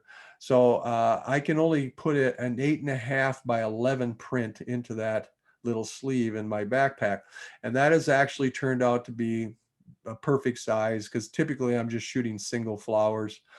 So that's worked out real well with just an 8.5 by 11. If you have a larger backpack that's wider and you can fit in a bigger, larger size, you could make your prints larger. And maybe if you had to cover a larger area, you'd have a larger background for that. But I have been able to get by with just an 8.5 by 11. And you can buy, paper, matte paper that comes in 8.5 by 11. It works out perfect. So I just print on those and then put a backboard behind them and take them out in the field with me. So that's something that I do on those occasions where I can't find the flower with the background off in the distance, but I actually still like to shoot the kind of the natural way that I just taught you, only because I find it more fun, more challenging. And when I accomplish it, I feel good about it. So I usually like to shoot without the backgrounds, but there are occasions where I get in those situations where I really have a great flower and I just can't get, the background far enough away to blur it out. So I'll put a background behind it. Give yourself options. So when you're out shooting, you don't want to find some fantastic, great subject, photograph it with one f-stop, and then come home and be disappointed when you see what that one f-stop did. It may be you're going to say, well, I wish I'd had a little more depth of field on that subject. Or maybe you'll say, I wish I had less depth of field, depending on the style you want to shoot it in. But if you've only come home with one f-stop, there's probably a good chance that it's not going to work out for you. All right. You're going to want to shoot at least minimum 3 and even better 5 different f-stops. Once you have your tripod set up and you're shooting, shoot 3 to 5 different f-stops. Because when you get home, then you have options. You can go through and look at these, 3 or 4 or 5 images you shot and decide which f-stop worked out the best. That way there's, no guessing or anything like that when you're setting up your f-stops. Now, as you get better and better at this, you will probably not rely on shooting multiple f-stops. You may get good enough where you just know where you need it to be. But in the meantime, until you get to that point, shoot multiple f-stops. Don't come home with just one f-stop and be disappointed. So here's what I'm talking about. Now, this is a pair of calla lilies that I photographed in my home. Put one just right directly in front of the other one. Now, this one that I shot on the first image was a 2.8 on my 90 millimeter Tamara. And you can see all that's in focus is just a little bit up in here, just focused on this little tip here. And then with the 2.8, you can see it softens some of the front flower and then softens the back flower down. Now, then I went up to an f8. So when I say shoot 3 to 5 different f-stops, I don't mean f-stops right next to each other. I mean, skip a few f-stops because there's not going to be a huge difference between, when you go from 2.8 up to like a 3.5 or a 5.6. That would be a big difference. So you want to jump up a few higher so that you can see a difference. So we're going to go to f8. Shoot it again. Now you can see a little more detail on that back flower, a little bit better flower, detail on the front flower. And then I'm going to go up to f11. Now you see more details coming in. And then we're going to go to f16 and even more. Not totally sharp yet, but f22 pretty much got it mostly all in focus at 22. So now I can go and look at these 5 different options and I can decide, do I want everything in focus like you see here, or do I want a little bit of softness on the flower in the background at the f16, or let's go to the f11, a little softer on the background, and then go to the f8, a little bit softer. And if I want maximum softness, I go to the 2.8. So at least I have those 5 options. Then I can go through and pick out the one I like the best, or maybe 2 I like good, and then I can scrap the other ones. But at least I gave myself some options. Again, don't come home from the field with just one f-stop because you may not be able to go back and reshoot that subject. Or it may not even be there when you go back to reshoot it. So make sure while you're set up, doesn't cost you anything. Pixels are free. No reason why not to shoot at least 3 to 5. All right, now this is a pair of sunflowers. Bought them at a local farmer's market near my home, brought them home, put them on the floor in my foyer. just laid them on the floor, got the camera over top, and photographed them. Now you can see they're nice and sharp from top to bottom, side to side, everything in focus. Done that with a f/32 because there was a lot of depth from the front flower to the very back. And so I needed a lot of depth of field, and I needed to go to that highest f-stop to get the maximum depth of field. Now, a lot of you out there are cringing right now and shaking your head because you've been told for many years, if you've been into photography a long time, people have told you never, ever shoot above f/16. You know, don't ever go higher than f/16, because if you do that, you're going to create diffraction. Now, inside your lens, you all know there's an aperture in there, and that aperture opens and closes as you change the f-stops. When you're shooting at 2.8, that aperture is at what we call wide open. The aperture is wide open at 2.8. And as we go through the f-stops into the higher f-stops, that aperture starts to shrink to a smaller opening, and smaller and smaller and smaller till we get the f/32, and now it is at the smallest opening. It's just a little tiny opening in there. Now, when your image that you're photographing, the light from your image is trying to squeeze through that tiny little opening, it tends to bend a little bit as it's going through there. And when it hits your sensor, it causes softness in the details. It creates softness in your image when you're shooting at the high f-stops. Now, people would lead you to believe that this softness is to the point where your images come out blurry. Well, that's not the case. It's only slight softness. Listen to me, slight softness. All right, it's not that bad. Now, we have these tools now to correct softness when our images come out and they're not real sharp. And I've never, of all the cameras I've owned, had an image that came out super sharp right out of my camera. We have these great post-processing tools, and in those tools, whether you own Photoshop, Nix software, Topaz, Smart Photo Editor, they provide you with a sharpening tool. Some of them sell you the sharpening tool separate, some of them included in their program. That sharpening tool, you know what that's designed for? It's designed for sharpening your images to make them look sharper. Yeah. So when my images at 32 come out with a slight softness in the details, I have the perfect tool to make it look sharp. So I don't worry about diffraction, and I never have. I've been doing this for 20 years, and I have never had any problem with the diffraction because, again, we do have tools to correct it. Just like you correct your exposures when you shoot in post-processing, you correct the exposures, you correct the colors, you correct contrast. There's all kinds of things you can correct. Well, guess what? You can correct any slight softness from diffraction with the sharpening tools. Go to my website, look at the image. When you see an image that's all in focus from top to bottom, side to side, front to back, they're all tack sharp. And it's because of that softness, or the sharpening tools that correct the softness and if there's any from the high f-stops. Now I want to tell you another little story here. You all know the most famous photographer that came from your state, Ansel Adams, right? He is the most famous nature landscape photographer of all times. And this guy was out like 100 years ago, and he's still today the most famous of all photographers. People talk about Ansel Adams all the time.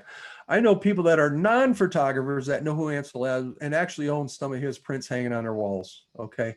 That's how famous this guy is. Even non-photographers know he is, a lot of them.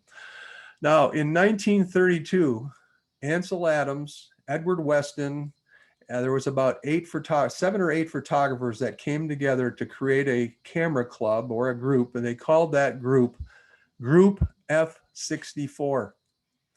And the reason why they called it Group F64 is because they were shooting at the highest f-stops.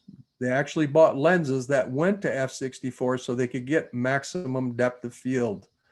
So Ansel Adams was shooting f64, and that's what they called the group. And they actually did a whole bunch of expeditions, and they came together and put their images together, and they put them out there for sale, and put, their group put these little images out there that they could sell and show people their images. Edward Weston was another one. He actually left the group a couple of years after he had joined because he didn't want to get kind of pigeonholed into that everything in focus. He was still doing some soft focus stuff too.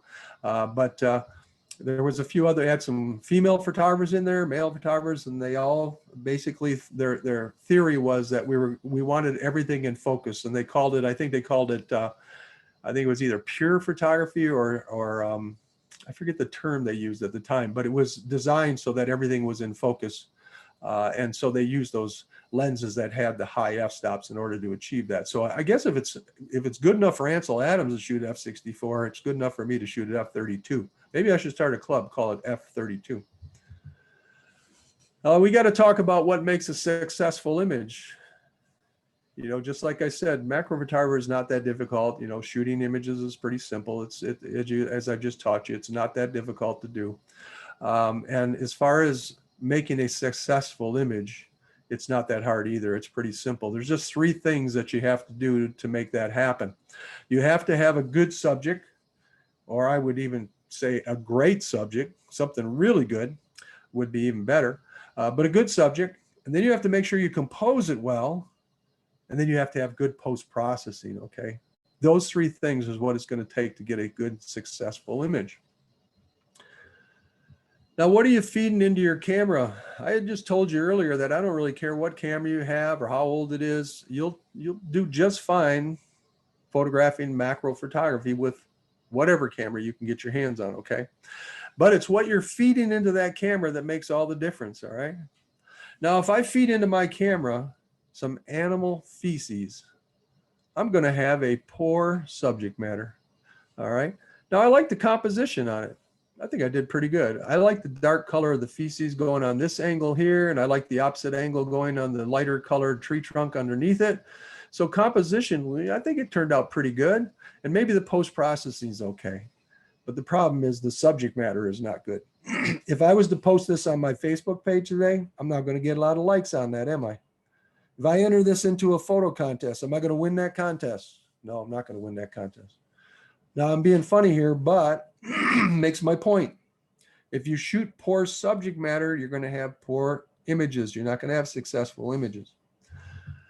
Here's a nice flower. It's an interesting flower, but it's composed all out of whack, right? Composition's poor. And if you enter into your monthly contest of your club and there's a judge there and you have a great subject, but you composed it poorly, you're going to get knocked down in points. You're not going to get the 30 points. You're going to get 25 points maybe or whatever because you've got a poor composition. So it's real important when you find a good subject, you have to compose it properly. Now, the next one is you have to have good post-processing. Let's talk about Ansel Adams again. The most famous photographer, like I said. Now, Ansel Adams produced those amazing images in Yosemite that all those photographers gather every day to set up in the same spot Ansel did to shoot the exact same composition as Ansel did, right? And so Ansel was the originator, and so he's famous for that reason. And everybody else that comes along copies what he did. Well, we've seen those images so many times, they bore us now, okay? All right, but Ansel Adams not only had really good subjects he shot, and he did great jobs on his compositions, but guess what? He was also a master at post-processing.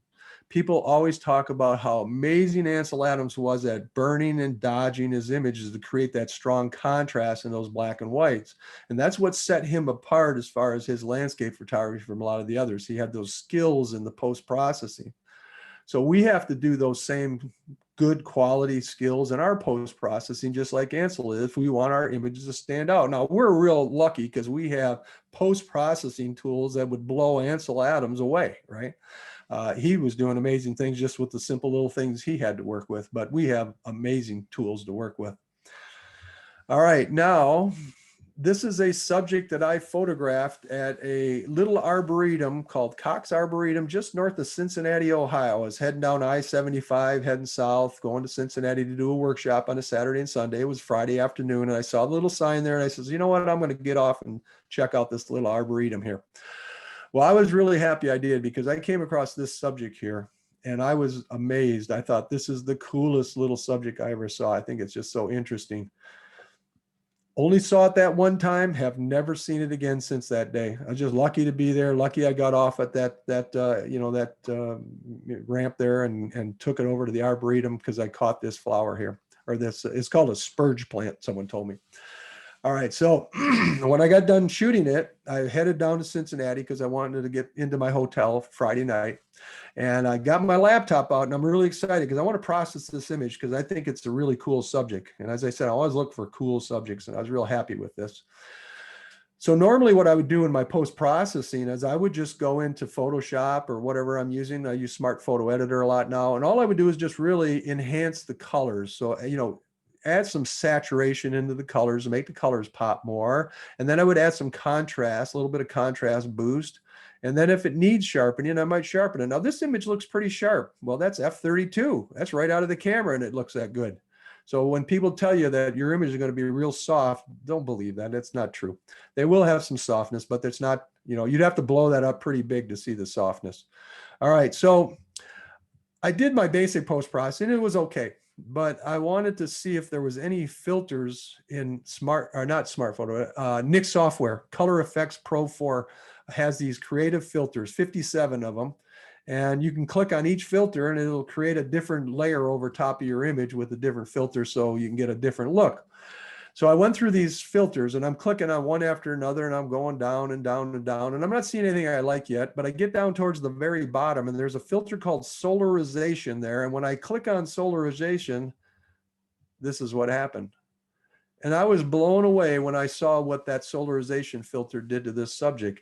Now these things are emerging out of a black hole and all the petals are super highlighted. And I'm thinking, that is so cool what that filter did to that. Now, I just found out about 2 weeks ago, I'm doing one of these programs for a camera club and someone tells me, you know what, that solarization filter that you use, that's what they used in the darkroom when they were doing their darkroom processing. They would actually turn on a light just for a second and turn it off real quick. And they would cause this effect, kind of this effect that you see here, I guess. And they called it solarization. I didn't know that. I was just using this filter, figured they just picked a name out of the sky and said solarization. And that's what we're going to call this filter. But it actually is a thing that they did in the darkroom.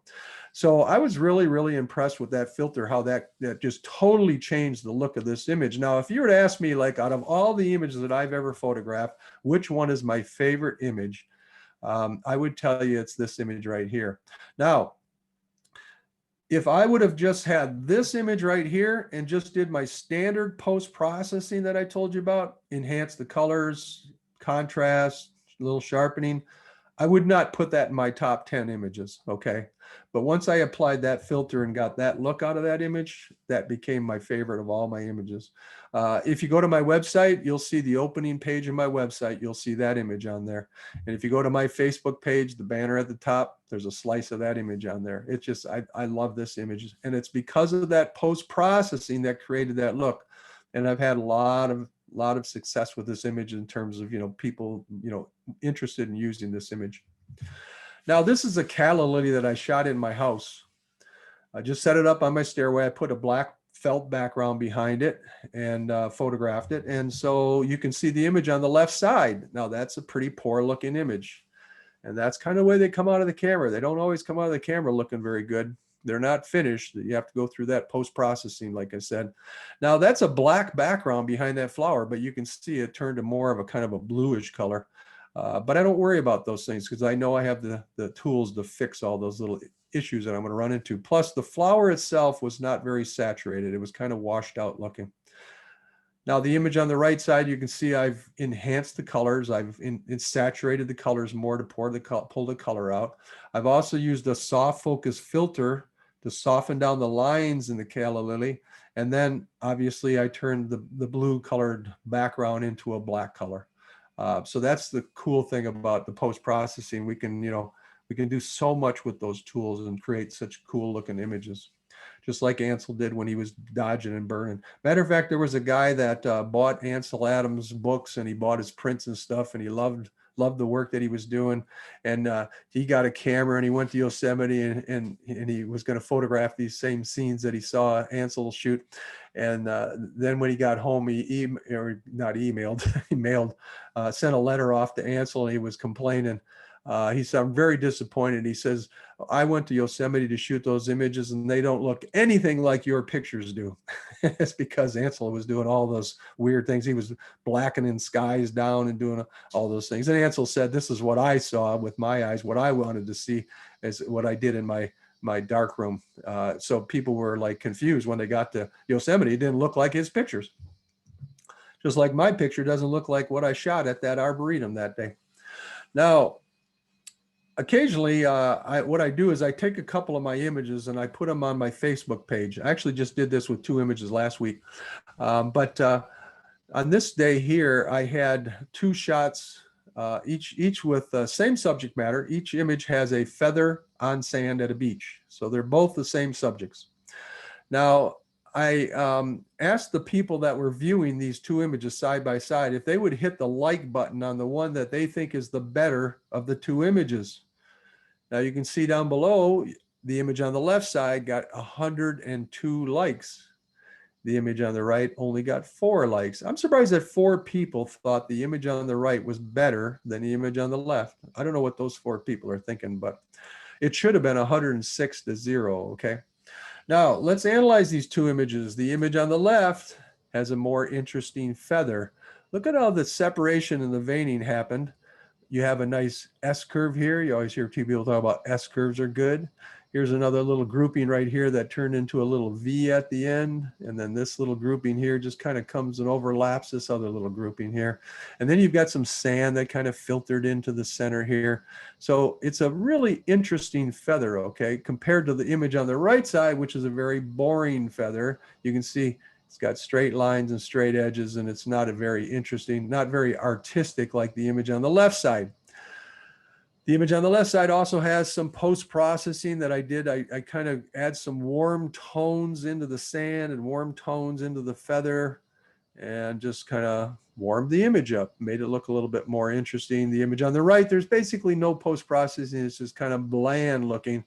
And when you put them side by side, even though they're both images are the same subject matter, feathers on sand, you can see the image on the left with the more interesting feather and post-processing gets 102 and the one on the right gets 4. So again, that's all huge stuff. Finding good subject matter, composing it well, and good post-processing. Now this is a tree trunk, dead tree trunk with some fungus growing out of it. Now in 2001, I went on eBay and I bought my very first digital, or not digital, it was a film camera. It was a N80, Nikon N80 camera body. And that was the first, SLR camera I ever owned. And I bought some used lenses, bought a macro lens and a couple other lenses. And I bought a used tripod and head, and then went out to the parks to start shooting. Now, I ran across this dead tree trunk, and I'd never seen anything like this little white fungus stuff growing here. And I got excited because I thought, wow, look at this cool stuff. I'm going to photograph this neat little fungus stuff here. The problem is it's not a good subject. It's a blob of white, growing out of an ugly tree trunk. It's just not a good subject. But in 2001, and for the first 3 years that I was shooting, I had no clue what was good and what was bad as far as subject matter. I was just shooting everything. In those first 3 years that I was shooting, there's not one of those images on my website today. 3 years did not produce one image on my website today because I was learning. And again, I was, trying to figure out what was good, what was poor. I didn't know. I had no clue. But in the 4th year is when it finally kicked in for me. And then I took off from there and I started producing good quality subjects with good subject matter, composed well, and good post-processing. But it took a few years to get to that point. Now let me show you some other fungus growing out of a tree trunk that's much better than this. Look at that. Now that is cool fungus. Again, it took me a while, but I started to figure out the difference between good fungus and poor fungus. But that's pretty cool fungus. And when I post this out on the internet, put it on any of the macro groups and sites, I always get huge amount of likes and huge amount of comments on this image because it's just a very unique subject matter. And that's what I'm talking about, finding great subjects, okay?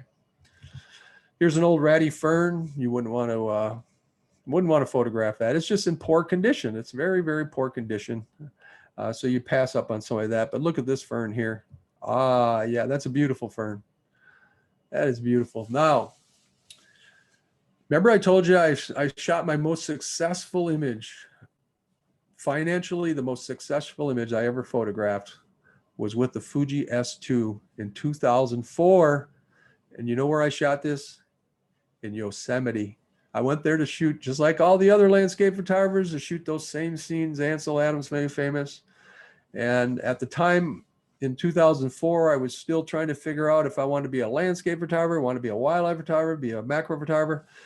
And I shot this image where there was a burned area in Yosemite where the old tree trunks had fallen over, laying on the ground, and all these beautiful green ferns were growing all around these tree trunks and over top of them and stuff.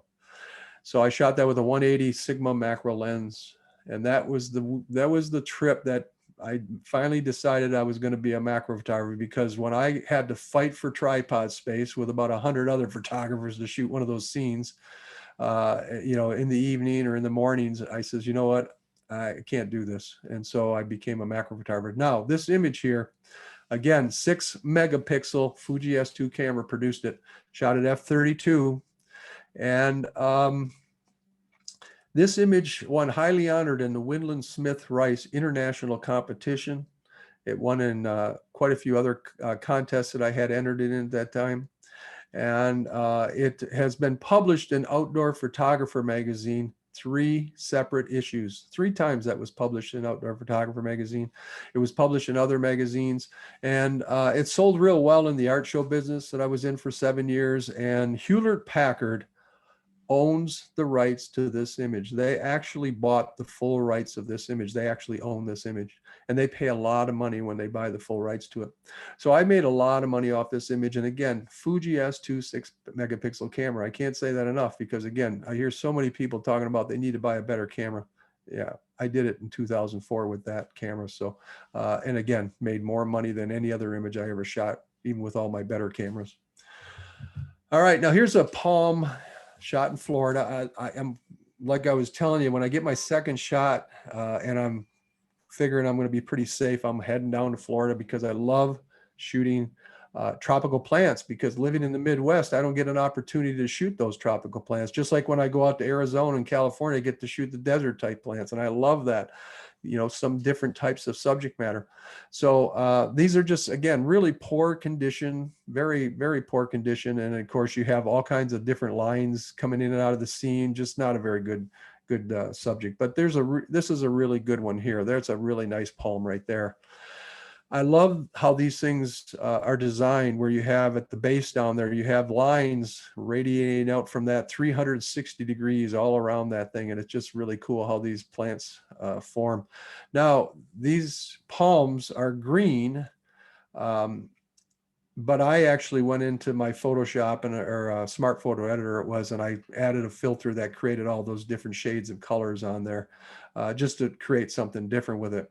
Now, when you are shooting good subjects like this one, or even that fern that you just saw in the blackburn log, they are never going to come out with perfect conditions. In other words, you're going to have some little specks of dirt on there. You're going to have little specks of decay. There's going to be some imperfections in these things. And that's the great thing that we have is with our post-processing. We have a healing brush or a cloning tool, and we can go through there and I analyze every part of my images and try to get as many of those little specks and spots out of there and clean it up as much as possible, make it perfectly pristine. Just like a photographer that shoots faces of models and actors and puts them on the front of a magazine, those actors and models wouldn't be caught dead with their actual complexion on the front of that magazine. They go in there, they airbrush, and they do digital manipulation to smooth out their complexion and make them look perfect. So what we want to do with our images, we want to do the same thing. We want to make them look as perfect as possible. And we have the tools to do that. So that's really cool. Now here's some nasty looking lily pads on a old swampy looking water and in a pond, and you're obviously I hope you wouldn't shoot something like this, and you're probably thinking, who would shoot something like that? Well, I'm on about 6 or 7 different photo groups on Facebook, and I post images on those groups every single day, 365 days a year. I post images.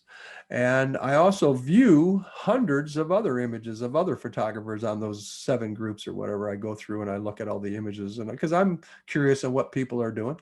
And I do see some pretty poor quality subject matter. I mean, I've seen stuff that's not quite this bad, but bad enough where I have to think the same thing. Why would you shoot that? It's terrible. But I have to think back to the first 3 years I was shooting. And as I said, I didn't produce one image that's on my website today in those first 3 years. And I was shooting blobs of white on tree trunks. So I would have been in that same situation, posting images of those things, and people would say, geez, this guy's shooting some pretty poor quality stuff. So maybe those people that I see, posting poor quality images and poor subjects, maybe they just haven't got to that point where they figured that out yet. Now, you remember I was talking about when you're shooting a subject, you're going to have all kinds of little specks of dirt. And look at this. You got little white specks all over and black specks, and decay and things like that. And those are the things that even as cool as subjects you find, you're going to have some kind of little imperfections in there. And that's what I say. You got to clean that stuff up. There's some really good lily pads. Those are nice lily pads. Now, this was shot in a friend's backyard. He lived by the Cuyahoga Valley in Ohio, the national park.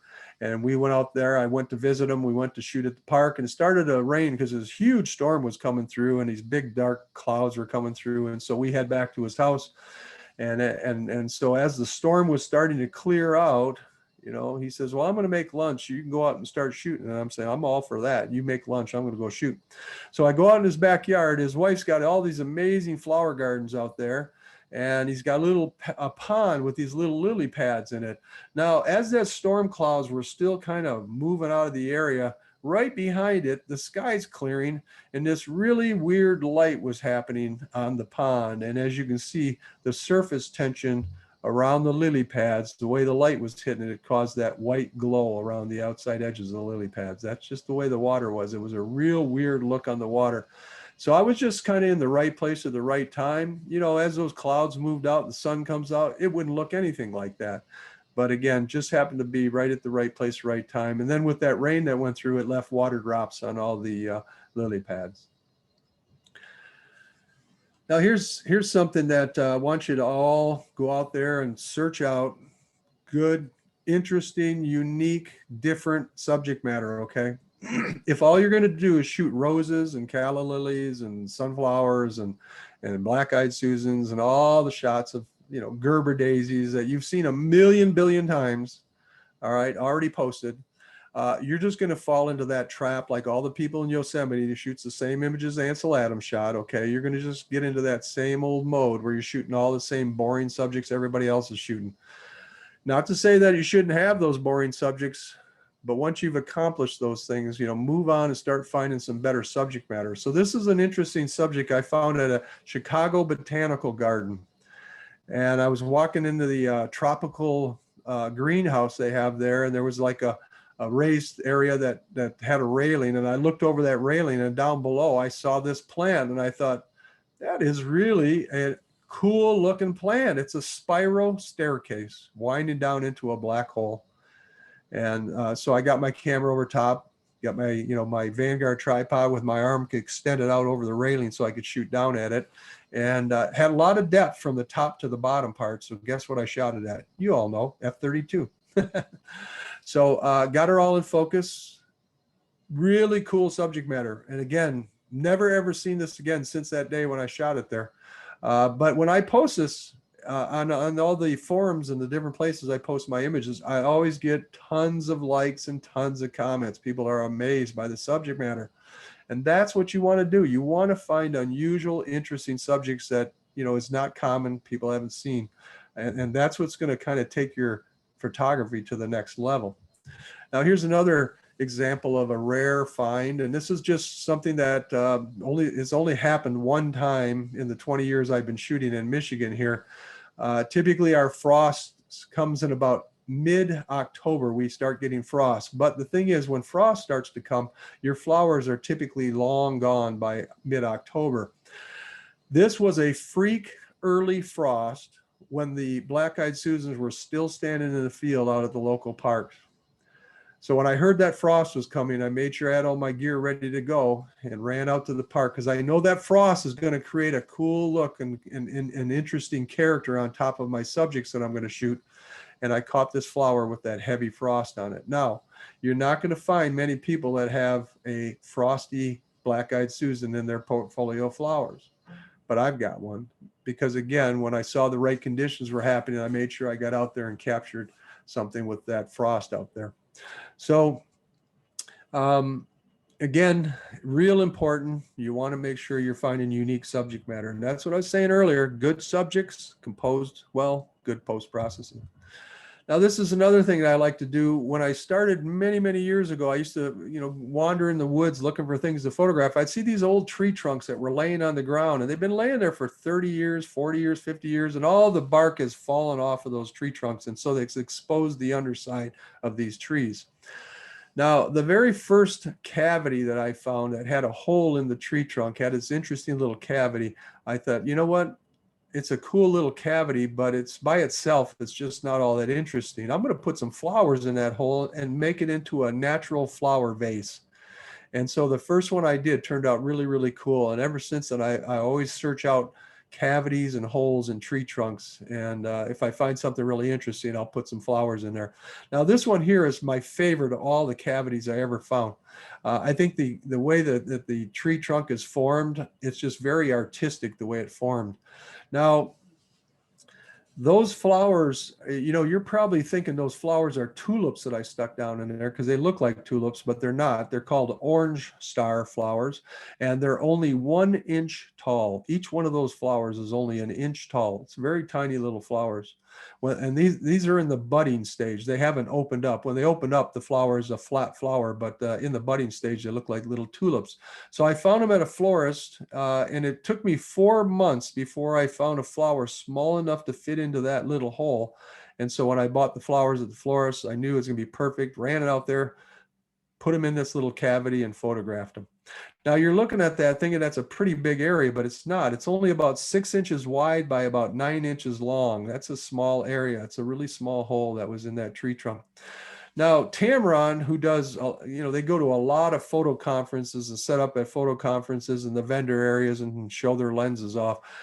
They would print out a lens cloth that they would give out to people that would pass by their booth. And so one year they'd contact me, says, we need to print one of your images on our lens cloth. And I says, okay, well, go to my website and find one you like, and then I'll send you the file. Well, this is the image they picked for their lens cloth. So they printed that and they gave them out to thousands and thousands of people. This is another thing that I had never seen any other macro photographers do. And this is something that, again, just being in the right place at the right time. I was out in the spring in one of the woods, and I noticed that the little buds on the tree branches were just starting to pop. And out of those little buds was coming these really interesting little formations, these little artistic formations of stems with leaves on them that are just unfurling. And I thought, man, is that cool? That's something I've never seen before. So every spring now I go out and I make sure I try to time it so I'm out there right as the buds are starting to open up, and you capture these cool little formations. And I've got lots of shots of these with interesting little formations coming out of those buds. So that's something, again, I found something that nobody else was shooting. And then when I started showing people, they're like, hey, how'd you do that? Where'd you find that? Well, go out and look at the buds on the trees and you'll find them. All right, so that's all I'm going to teach you today. But there is a lot more that you can learn on my Macro Photo Club. Now, 3 years ago, I started this club. It's an online photo club, so you don't have to come to a meeting. You can just do it online. My goal was to produce videos, instructional videos, to teach people how to become macro photographers through video. I thought that's the best way to teach. It's much better than books and ebooks and things like that. So I started producing videos, and I put it out there that I was going to start this Macro Photo Club, and you're going to have videos to learn how to do macro from. So when I started it, my goal, this is my goal. I was hoping maybe I'd get 150 members, maybe 200 members. Here we are, three years later, we have 2,200 members from 18 different countries. And we have about 230 now instructional videos, and it keeps adding more videos onto it. We also have a Facebook group that's only for our members of our club, and people can join that. There's about half of our membership are on the Facebook group, and they post their images, they share images, they converse with each other, ask questions, stuff like that. So it's kind of like a little club there right on Facebook where people can share images and talk to each other and stuff like that. And then we have, I went to 12 of my sponsors that sponsor me, and I asked them if they would be sponsors for my macro club. So each month, one of the sponsors gives away one of their products. And so I raffle it off to our 2,200 members, and somebody wins that product that month. The lifetime membership, there's just a one-time fee of $99, and that'll take care of you forever. And you'll always have access to the videos. And I actually, next week, I'm starting to do Zoom meetings for our club members. So I put it out there on, anybody interested, and I've had about 200 responses of people that says, yeah, I'm interested in Zoom meetings. So I'm going to start doing some Zoom meetings for our club too, and bring people together that way. Now, if you're interested in joining, you can see down at the bottom, it says tinylandscapes.com. That's my website. If you go to the website, at the top of the website, you'll see some links up there. And in the center, it says Macro Photo Club. Click on that link, and that'll take you through the steps on how to join the Macro Photo Club.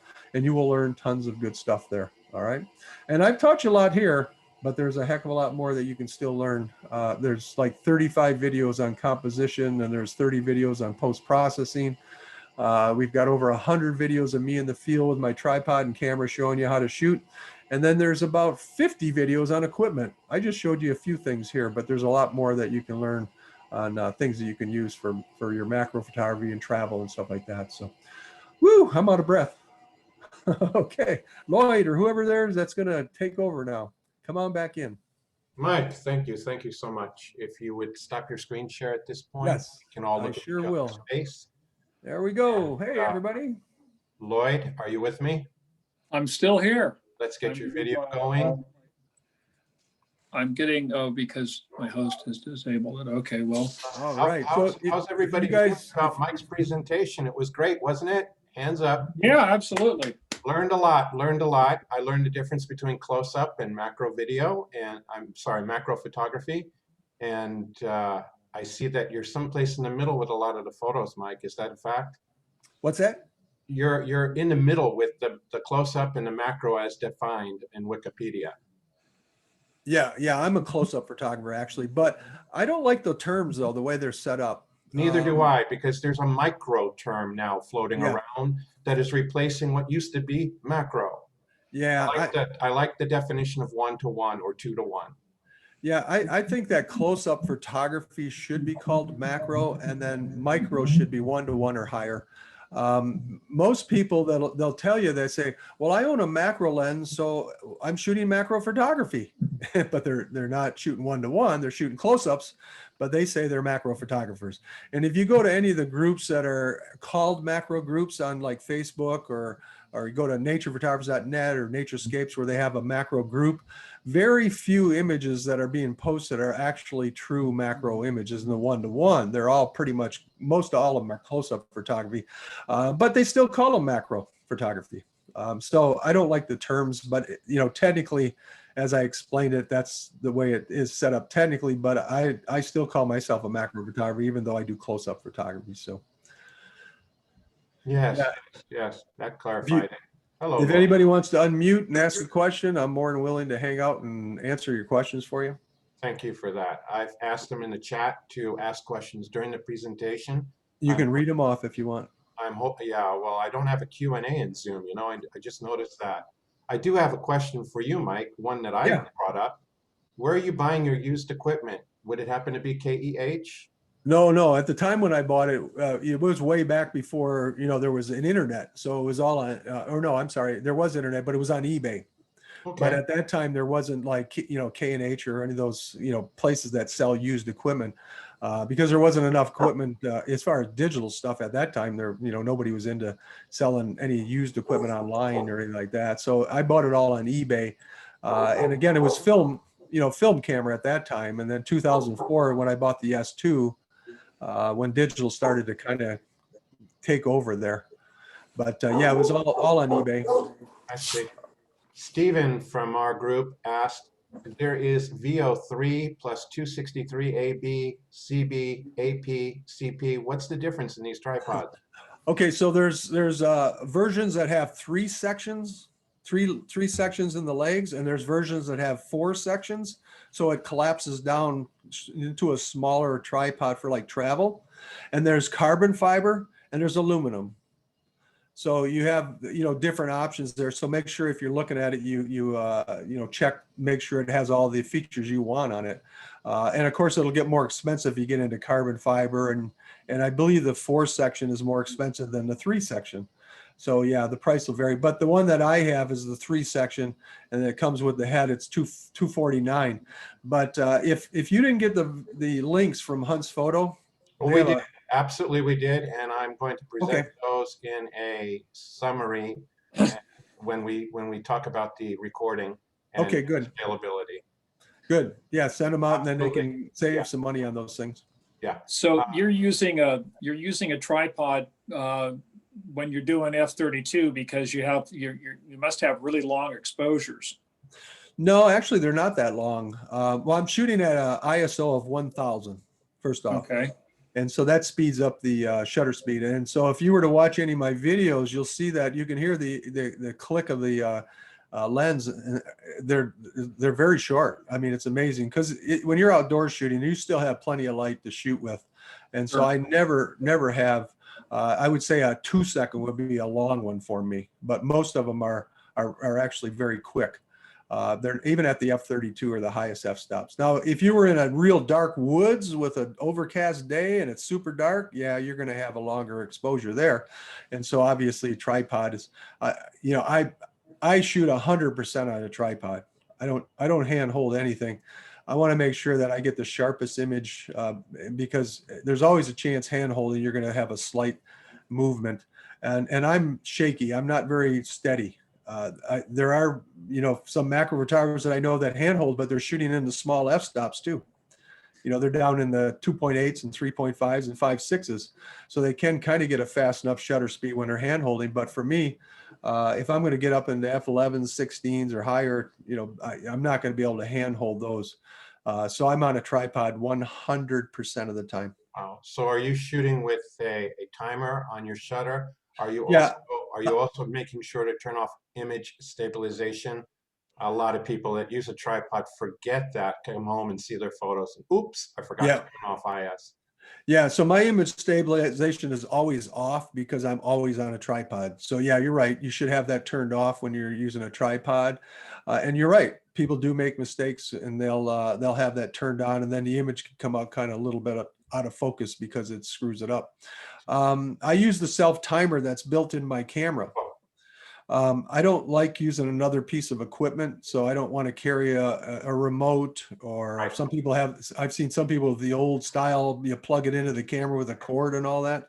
But I just set it up for 2 seconds. Okay. I press the button on the camera. 2 seconds later, it fires the frame. So yeah, that's just, to me, is simpler. You answered my next question, 2 or 5 seconds. Good. We had 2 a question seconds. about f-stops being what are you using, but I think you covered that very, very well. Oh yeah. Someone has a question here about full frame versus crop sensor versus mirror versus mirrorless. Any comments on that? Yeah, I like the crop sensor because, as I said, it adds a little extra focal length onto my lenses. So, mine is like a 1.5 crop sensor. So if I was shooting a 100 macro lens, it'd be like a 150, so it gives you a little extra reach out of it. So I like the crop sensors for that reason. Mirrorless and in the SLRs, I'm using the SLRs mainly because my sponsor doesn't make lenses in macro lenses. Tamron doesn't make any macro lenses for mirrorless cameras, and so that's why I'm still using my SLR. I'm sure eventually I'll be mirrorless, like most people are starting to head into that direction. And I've always said that I think that eventually everybody's going to be mirrorless, and nobody will be using SLRs eventually. But I don't have anything against mirrorless. Don't say that. I'm not going to mirrorless. Don't say that. I'm going to mirrorless so well, I remember. I'm going to buy everybody's used equipment. It's what I'm going to do. I remember the film days when they said they'll never go digital. Right, right. The Yeah. And I mirrorless said, "Oh, cameras yes, have, Joe." the mirrorless cameras have converters so that you can use your Tamron lens on them. Yeah, And one of my peers has a mirrorless camera, and he goes and finds the old Nikon lenses from the 50s and 60s that are really, really good glass, and then uses them. But that's certainly an option. see, Excellent. my thought was if you're going to go mirrorless, you want to go lighter and smaller, right? That's Yep. my thought. And if you're going to pop a full size lens on a little body, to me, it defeats the purpose of trying to go mirrorless. I might as well just use a regular body.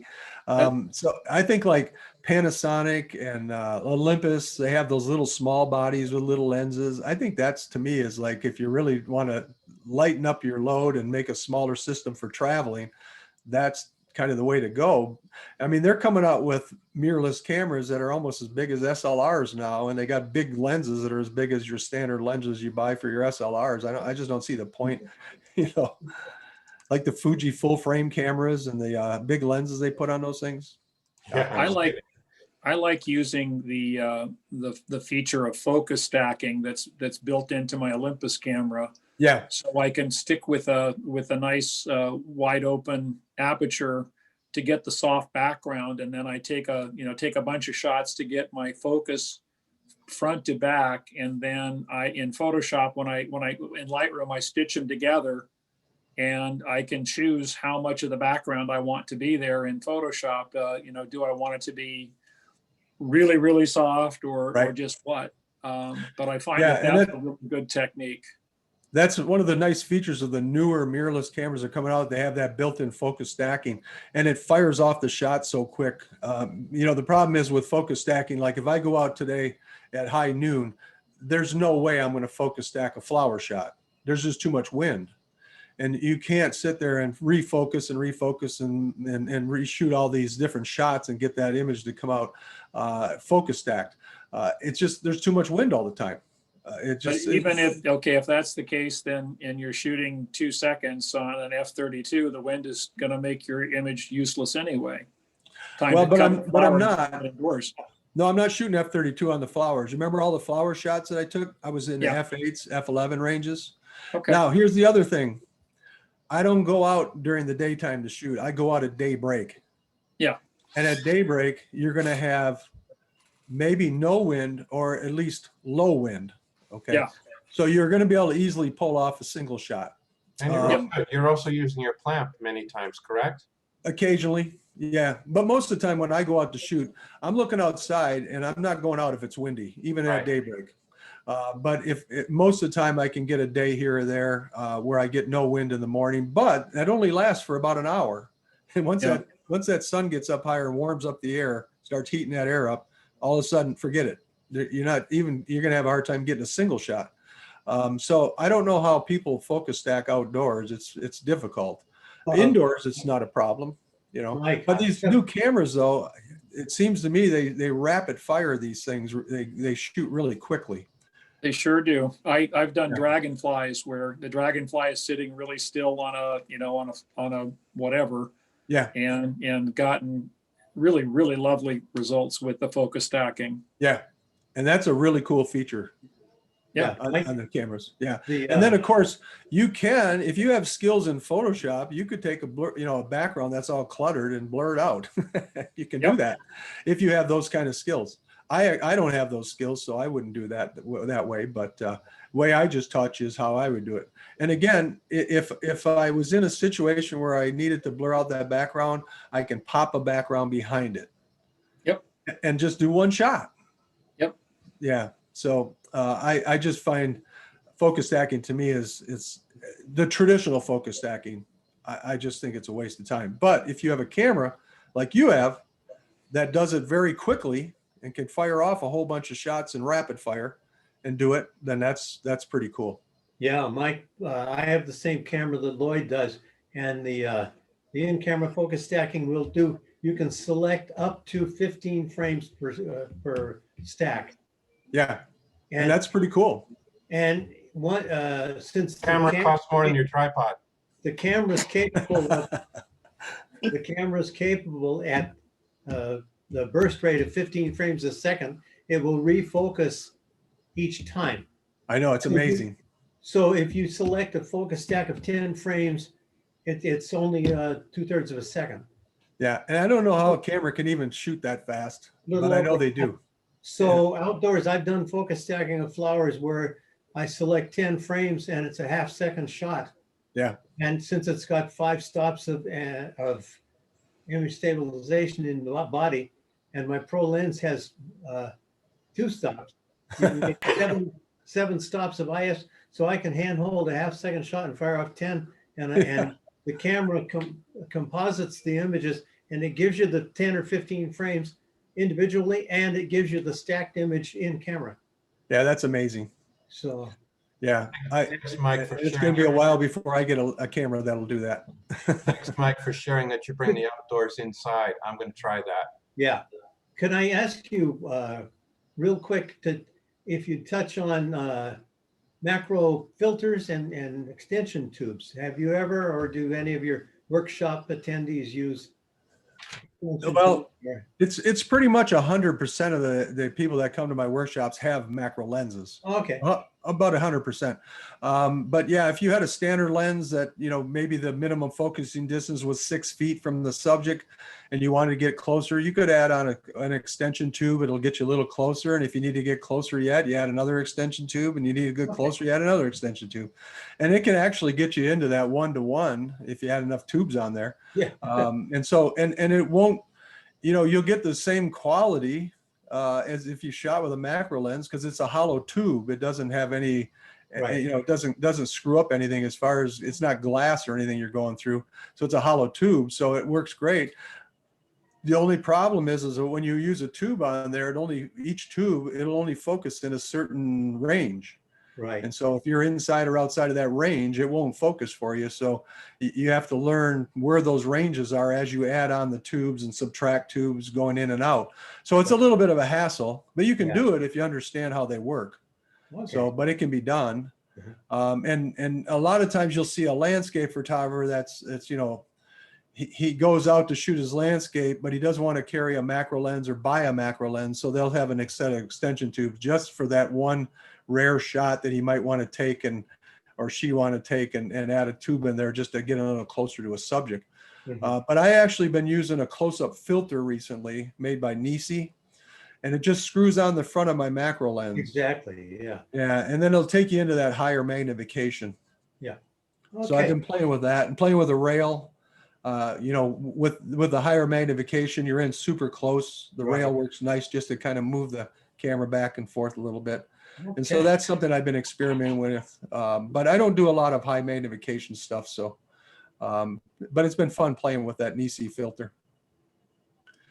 Interesting. Another thing is, you guys what do you think I shoot as far as, RAW, JPEG?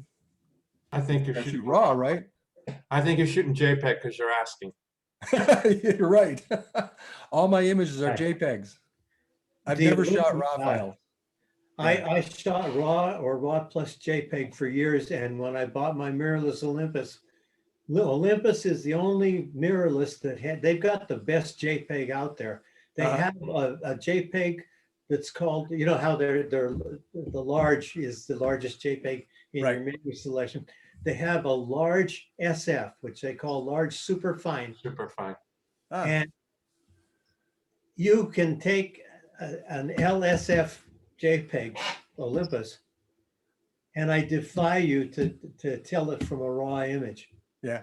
When you shoot it and you put them both into Photoshop, unedited, just straight out the camera, you cannot tell the difference between the large superfine and the raw. And Lightroom it's not prejudice. It'll edit JPEGs as easily as raw files. So when I got my Olympus, I find myself shooting mostly LSF, large superfine. Sure. Yeah. They're not spectacular.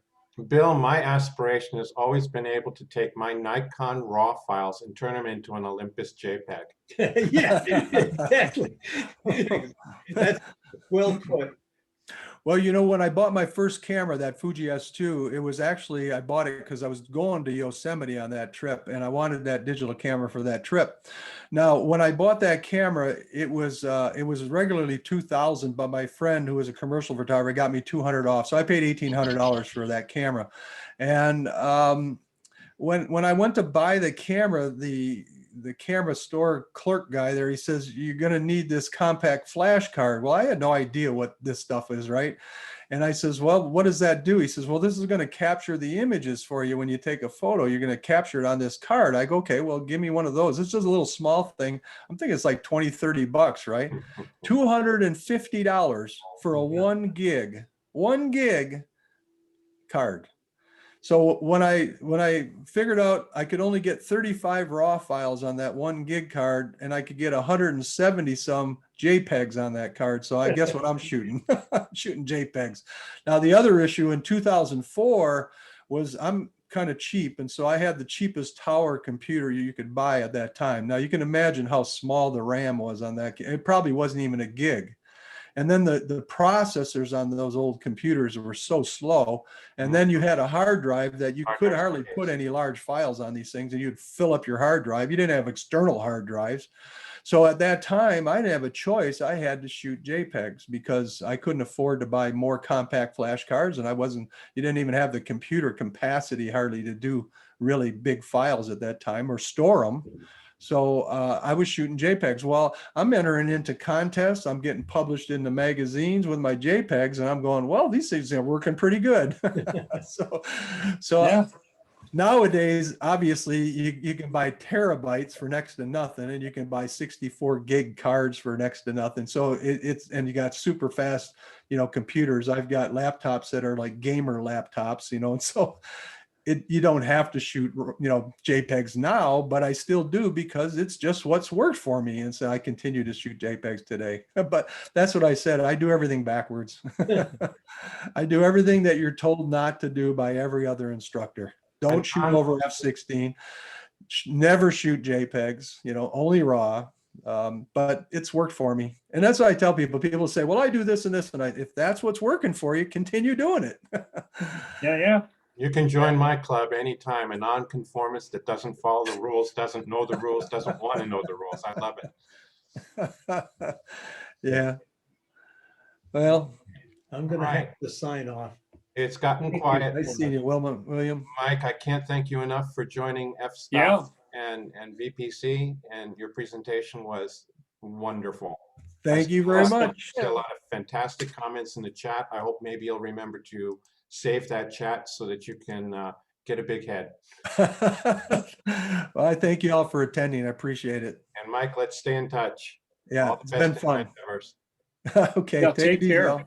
Okay. Thank Be you. well. Take care. Good night, everyone. Good night. Thank you.